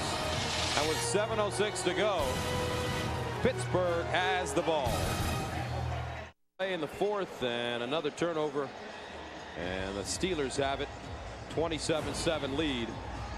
Brent Alexander picking one off. He just missed having an interception in the first quarter, and he snatches the tip ball out of the air.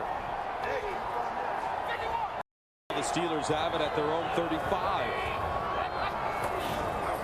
Bettis. Jerome Bettis. And with that run, he has just passed Thurman Thomas for 9th on the NFL's all-time rushing list with 12,075 yards. And you see him giving the head shake. What he's saying to the Raiders is, you can't tackle me. You can't tackle me. You don't want a piece of me. And I think when the bus gets rolling full steam, all day in December in Pittsburgh, I think he might be right. I don't know if anybody wants to deliver the blow. Take a look at the all-time leading rushers. Bettis goes by Thurman Thomas. He's now chasing Franco. Should catch him this year. And he could catch Marcus Allen. Bettis again. And he gets inside Oakland territory. Let's go around the league and take a look. Well, on the important games, we see Indianapolis still up by 16. Tennessee, Minnesota taking Seattle to the woodshed. Seattle might be the most overrated team in the NFL. They're fading down the stretch. Philadelphia giving a whip into Dallas, and Green Bay coming back and stepping it up against the Bears, and Baltimore running away with the Cincinnati game. And Tampa Bay still has that lead over the Saints. And they've just announced that Jerome Bettis has passed Thurman Thomas, and most of the fans remaining are on their feet, showing much appreciation for the bus. Flat pass. And this is Ward. The pitch! Holy Toledo! Bruner at the 30. 18-yard gain. And Bill Cowher. Bill Cowher, I don't know if he loves it. He's saying, don't you do that. Clearly, this wasn't planned. Mark Bruner hustling downfield. Hines Ward gets turned around. Hey, Tyler Brayton. What is Tyler Brayton doing 20 yards downfield? That's a kid that's hustling his tail off, because if he wasn't there, Mark Bruner is going to take that ball and waltz into the end zone. Hines Ward with the big smile. First down and 10. Bettis. And Jerome Bettis pushes the pile forward. Anthony Dorsett with the tackle. 4:40 and counting. And there's the bus. They're getting that thing ready. It's running on the field, and it'll be running right after this game. Well, he's been taking the Raiders to school all day, so I might as well have the bus parked outside. And you know what, Gus? It's funny because we had this Steelers team early in the season. 4:17 to play in the fourth quarter. It's been all Pittsburgh in the second half. 27-7 our score. Jerome Bettis is now moved into 9th place on the all-time rushing list, going past Thurman Thomas, and continue to run him. And Gus, we had this Steeler team early in the season, and we haven't had him until this point, and you just couldn't figure out what was happening to them. And I think a lot of the Raider fans think the same thing, but I wonder if things would have been different had Jerome Bettis been named the starter early in the season. And I'm sure Bill Cowher's thought about that more than a few times. I know Jerome has. He never did anything, never said anything in the media. Obviously, he's wanted to be in there, assisted any way that he could. And when he got his chance to step in and start being the starter again, he's brought some life to this offense. Here's Jerome Bettis. And JB gets inside the 15. Tim Johnson with the tackle. And it's been a long time since Jerome Bettis rushed for 100 yards. It came week 5 of last season against the Cincinnati Bengals when he rushed 21 times for 109 and 2 touchdowns.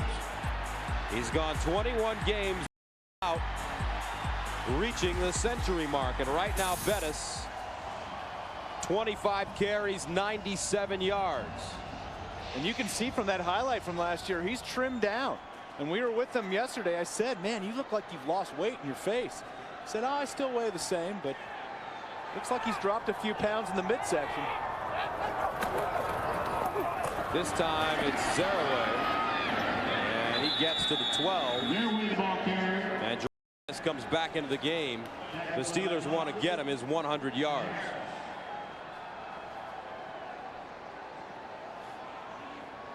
And guess we've talked about this Raiders rushing defense, and it's been tough. They've got some undersized defensive tackles, and it just gets to be tough in this league if your D tackles aren't 300, 325 pounds. And they've been getting pushed around this year, and it's been tough. Been getting running backs up on their backers. Made for a long season. Takes us to the 2-minute warning. Back after this.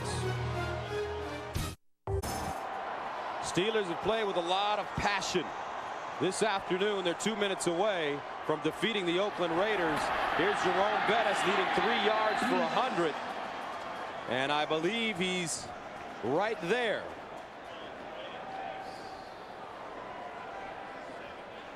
He may be a yard short. So Jerome Bettis, 26. And now he has gone over the 100-yard mark. 101 for Bettis, 26 carries, 101 yards. His 53rd career 100-yard rushing game. But the sets off for Coach Cowher. And Pittsburgh looks to punch it in one more time. Here's Bettis.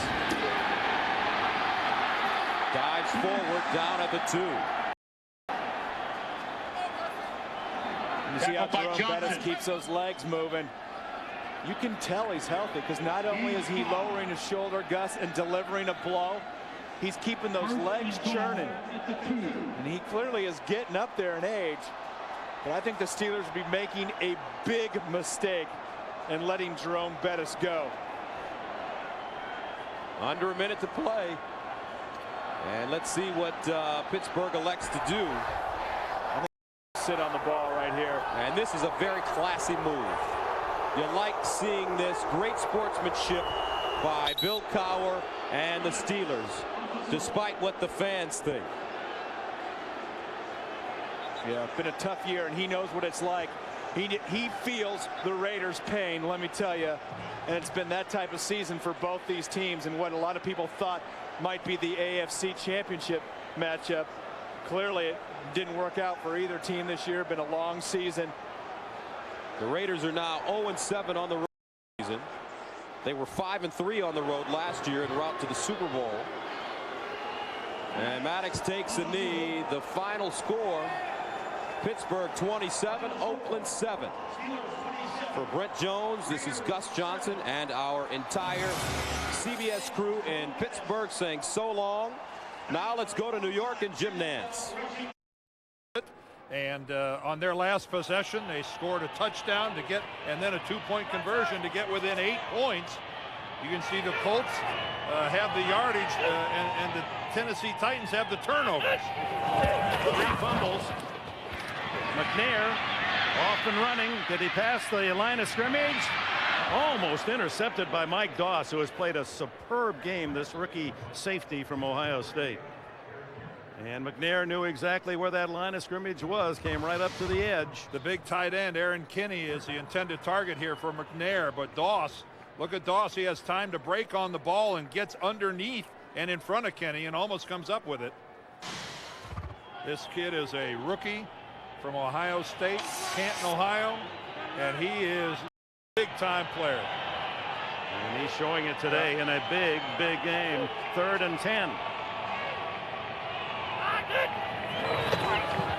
McNair at his best on 3rd down, and he fires one complete, and it looks like it's going to be right at the sticks. Walt Harris covering Derek Mason. The spot. How big is this spot? You know, the Titans on 3rd and 10 or more have converted 31% this year. Doesn't sound like much, but boy, that is terrific. Well, from that angle there. Where's the ball? Yeah, where's the ball? His lower body and the knees appeared to be far enough for a first down, but it's where is the football? Yes, he's got it. That saves Jeff Fisher from the anguish of decide whether to go for it on 4th down. I'm sure that's a decision he's glad he doesn't have to make. But that's a stat, Dan, that we don't talk much about. 3rd down conversion when it's 3rd and long, 3rd and 10 or more, 31%. That's a testimony again to McNair. Yes, that's an outstanding figure, really is. Mason, after a quiet first half, now with 5 catches in the second half. Empty backfield except for the shotgun McNair. Again over the middle, Aaron Kinney, the tight end, for about 10 more. Donald Strickland and Thornton team up with a tackle. And finally, this Tennessee offense has come to life.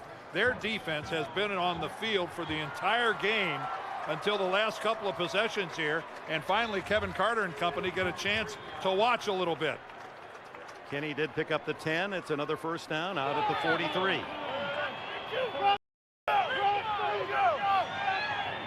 Using 4 wide receivers and a tight end. Freeney can't get to McNair. Now he does. And with help from Raheem Brock, a sack and barely that, just behind the line of scrimmage. When I talk about how long they went without running a play, remember it was the last 8 minutes of the second quarter and the first 7+ minutes of the third quarter without Tennessee running a play.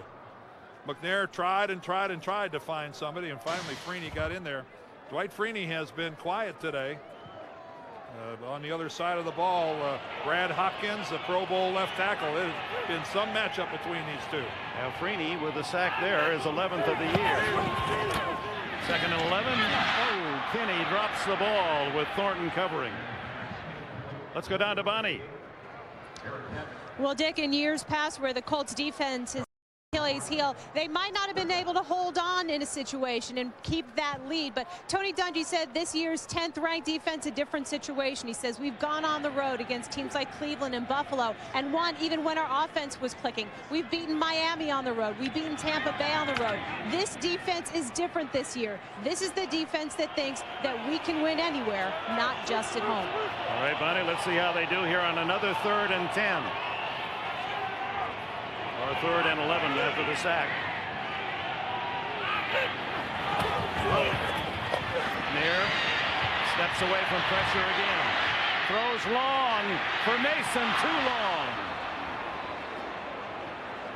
So I think Steve anticipated Mason making a break, about a half a second before Derek realized that his guy was on the loose. As Walt Harris covering Mason. Mason was.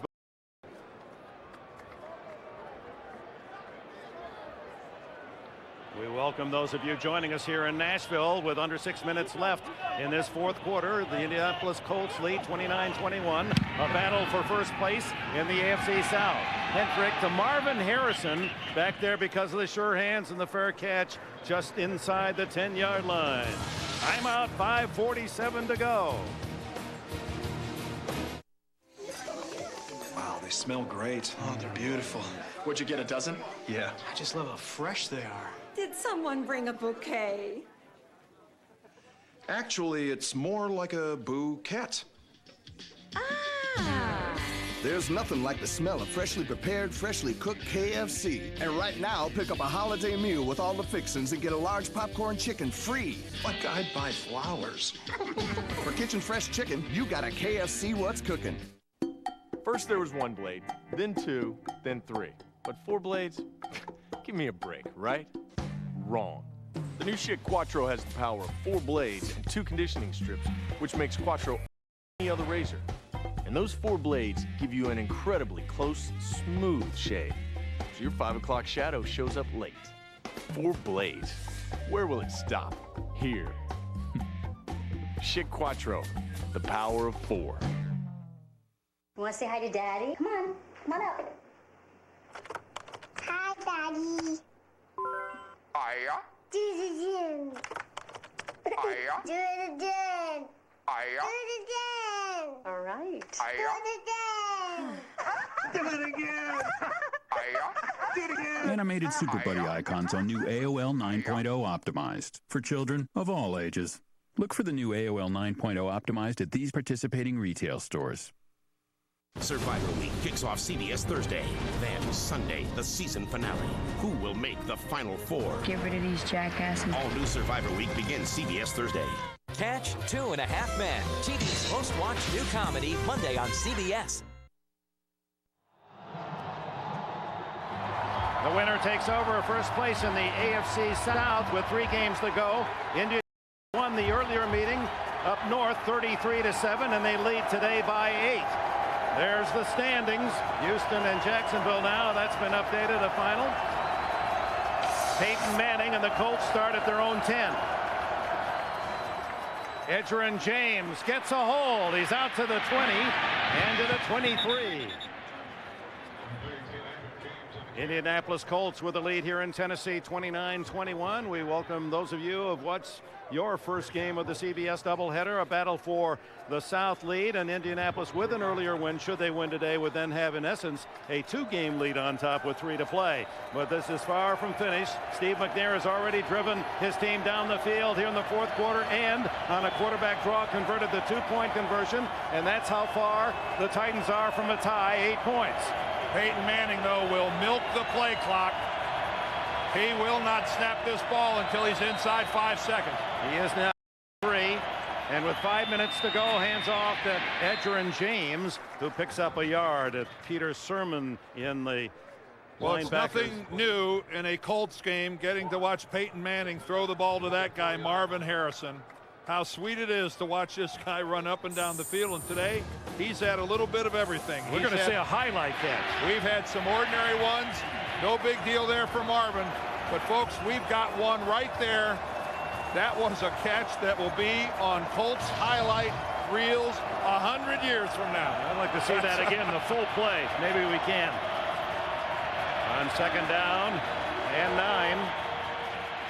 Manning hitting the backfield, still gets it away, and it's dropped by Reggie Wayne, and a flag is down in the secondary of the Titans. Wayne had that one go right through his hands and off his chest. Well, if this is against Tennessee, which I'm not sure it is, but if it is, backbreaker this will be. Illegal contact, defense, number 22, 5-yard penalty, automatic first down. Andre Dyson. Andre Dyson, he's working here against Wayne. Ooh. Whoa! Looked like Wayne was the man who threw the defender. Now, there was contact in excess of the 5 yards that you're allowed as a defender, and that was the call. 10th Tennessee penalty for 67. But first down comes with it, and that allows Manning to work the clock. The Titans have all 3 of their timeouts remaining. So does Indianapolis.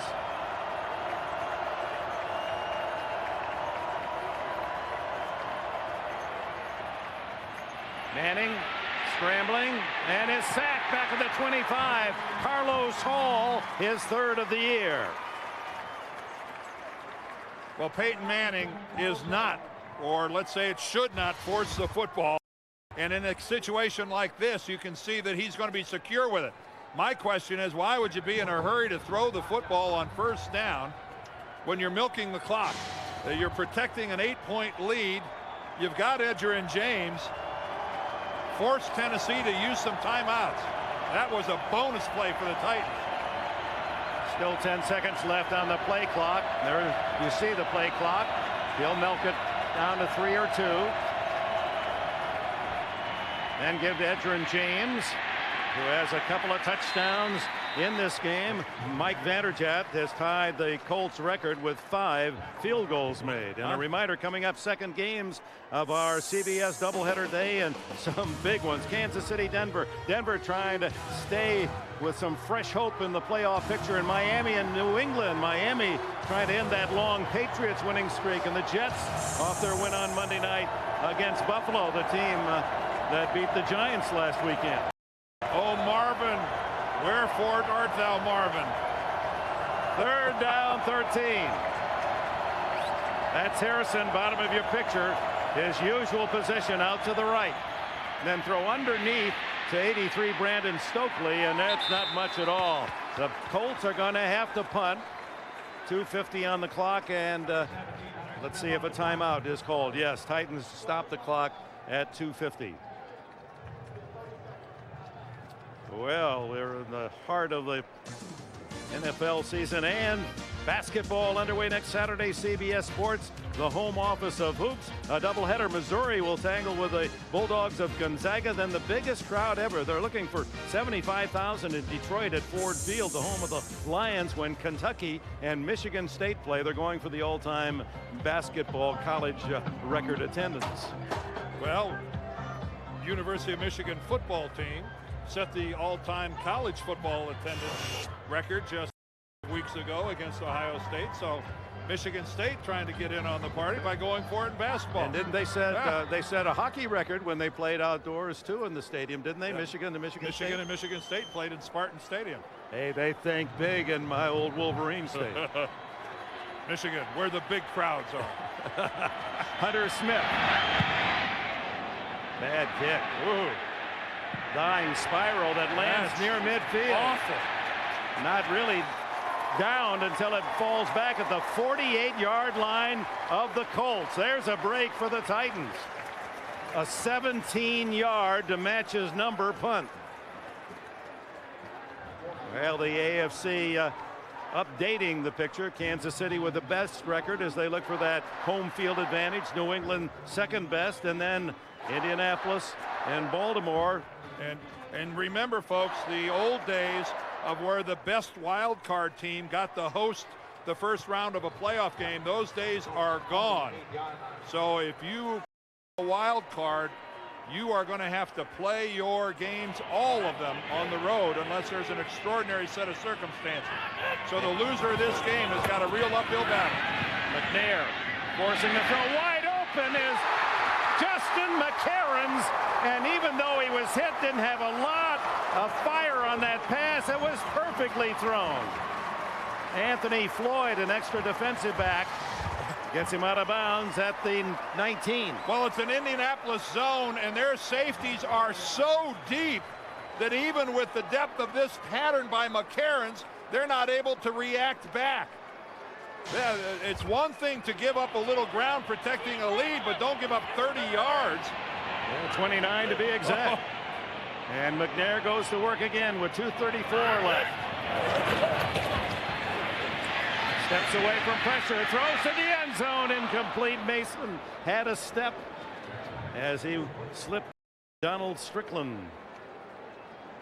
Mason totally quiet the first half without a catch, but here in the second half, he has delivered 5 receptions and moved over the 1,000-yard mark for the season, as has Marvin Harrison. No surprise there. Really. Well, Tennessee has 2 timeouts left plus the 2-minute warning in 29 seconds. So they still have lots of ability to stop the clock. They can run whatever they want. Robert Holcomb in the backfield with McNair. Here comes the blitz. McNair in the run throws it away. No chance to set himself and look upfield, and you can see him kind of pulling up with a modest limp. McNair, who's playing with a calf injury. Well, he's got a bad right calf, and then early in the first half of this game, he took a big hit on his left leg and injured it. He was really favoring it in the second quarter, and might have been aided, Dick, by the fact that the went so long without having an offensive possession. They went half of the second quarter and half of the third quarter. And he had the halftime as well to get himself on a machine. Third down and 10. Again the blitz. The throw to the side. Caught by McCarron's at the 1-yard line. And again, staying under pressure. McNair's toughness exemplified. Chad Bratzky right in his face. Look at Steve. Look at McNair try to get back down to the huddle. No wonder his teammates rally around this guy. The commissioner is tough. Steve McNair, and what a strong throw. And again, you got a Colts secondary that's giving up way too much ground. And again, McNair delivers on 3rd and 10 or more. It's been a mark of his talent. Exhausted, playing in pain, but that's been the story of McNair for how many years? Well, now Indianapolis helps out by them taking a timeout.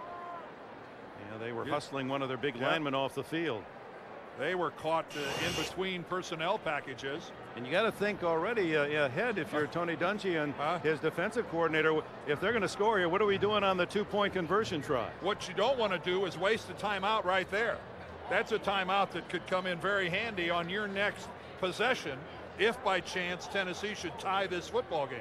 You saw Peyton Manning, Dan Marino, with a very interesting interview with Manning on our NFL Today pregame show. Manning, ever the student. Even during the game, he doing his homework. There he is, looking at the Polaroids, trying to pick up a tip when they get the ball back. We have been talking all game about what a heavyweight fight this game is. Here is the shot in the second quarter. Watch the left leg of Steve McNair right there. He gets it knocked out from under him, and he came up and he was limping badly after that shot. Robert Holcomb in the backfield. First and goal. It's Holcomb. What a collision in the backfield as Mike Doss. Oh, you could hear that one reverberate as Doss makes yet another big tackle. That was a hit. Only big boys should be down there. Lock up the children. We're going to take the 2-minute timeout.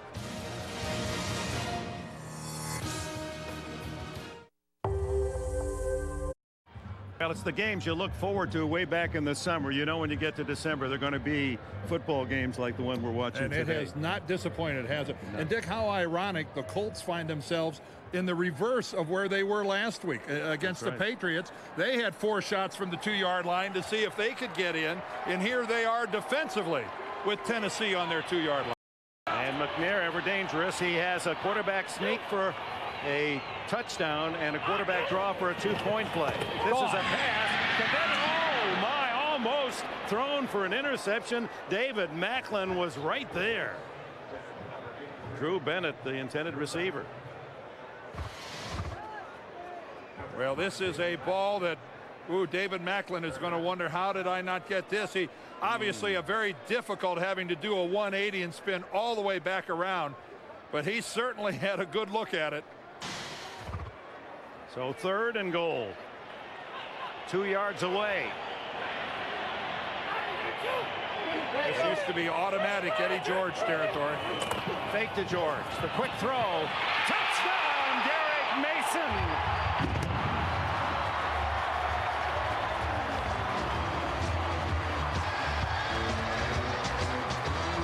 Well, how good catch as this by Mason. That was a ball. It was. And here comes the all-important two-point play to tie it. The Titans are going for the two-point conversion. What a rocket shot to Derek Mason.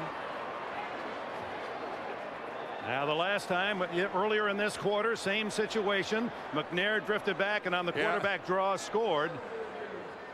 And I bet you the replay official upstairs is going to see. He's going to want to see if Mason got his feet down. He's up. He is up. One, two. Sure. And did he? What we're going to have to look at is another angle, though, to make sure that he held possession of the football after hitting the ground. We've ascertained that he got both feet down. Now the next question is possession. The ball has to stay firmly in his grasp. He got them both down. And he held on to the football. That is an outstanding piece of work by Derek Mason. What the replay system is intended to do. Inside of 2 minutes, it reverts upstairs. Be safe. This would be short work for Terry McCauley.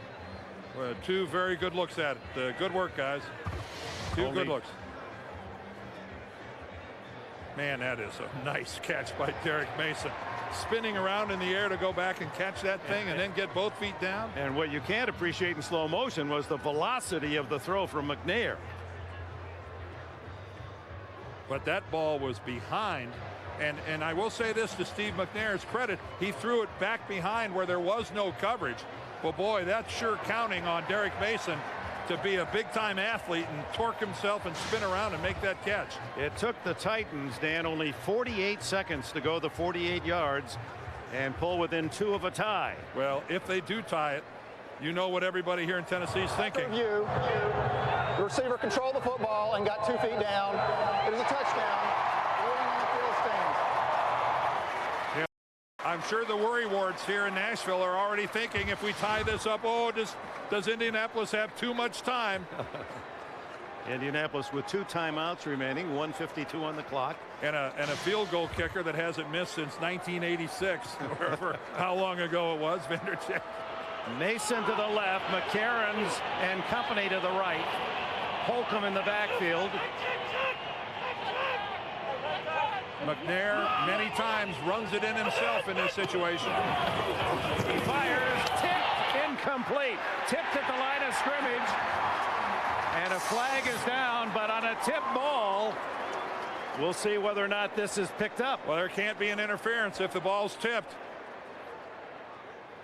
Dwight Freeney, the young defensive end, appeared to get a hand on it. There's no foul on the play. The ball is tipped prior to contact. Extra point is no good.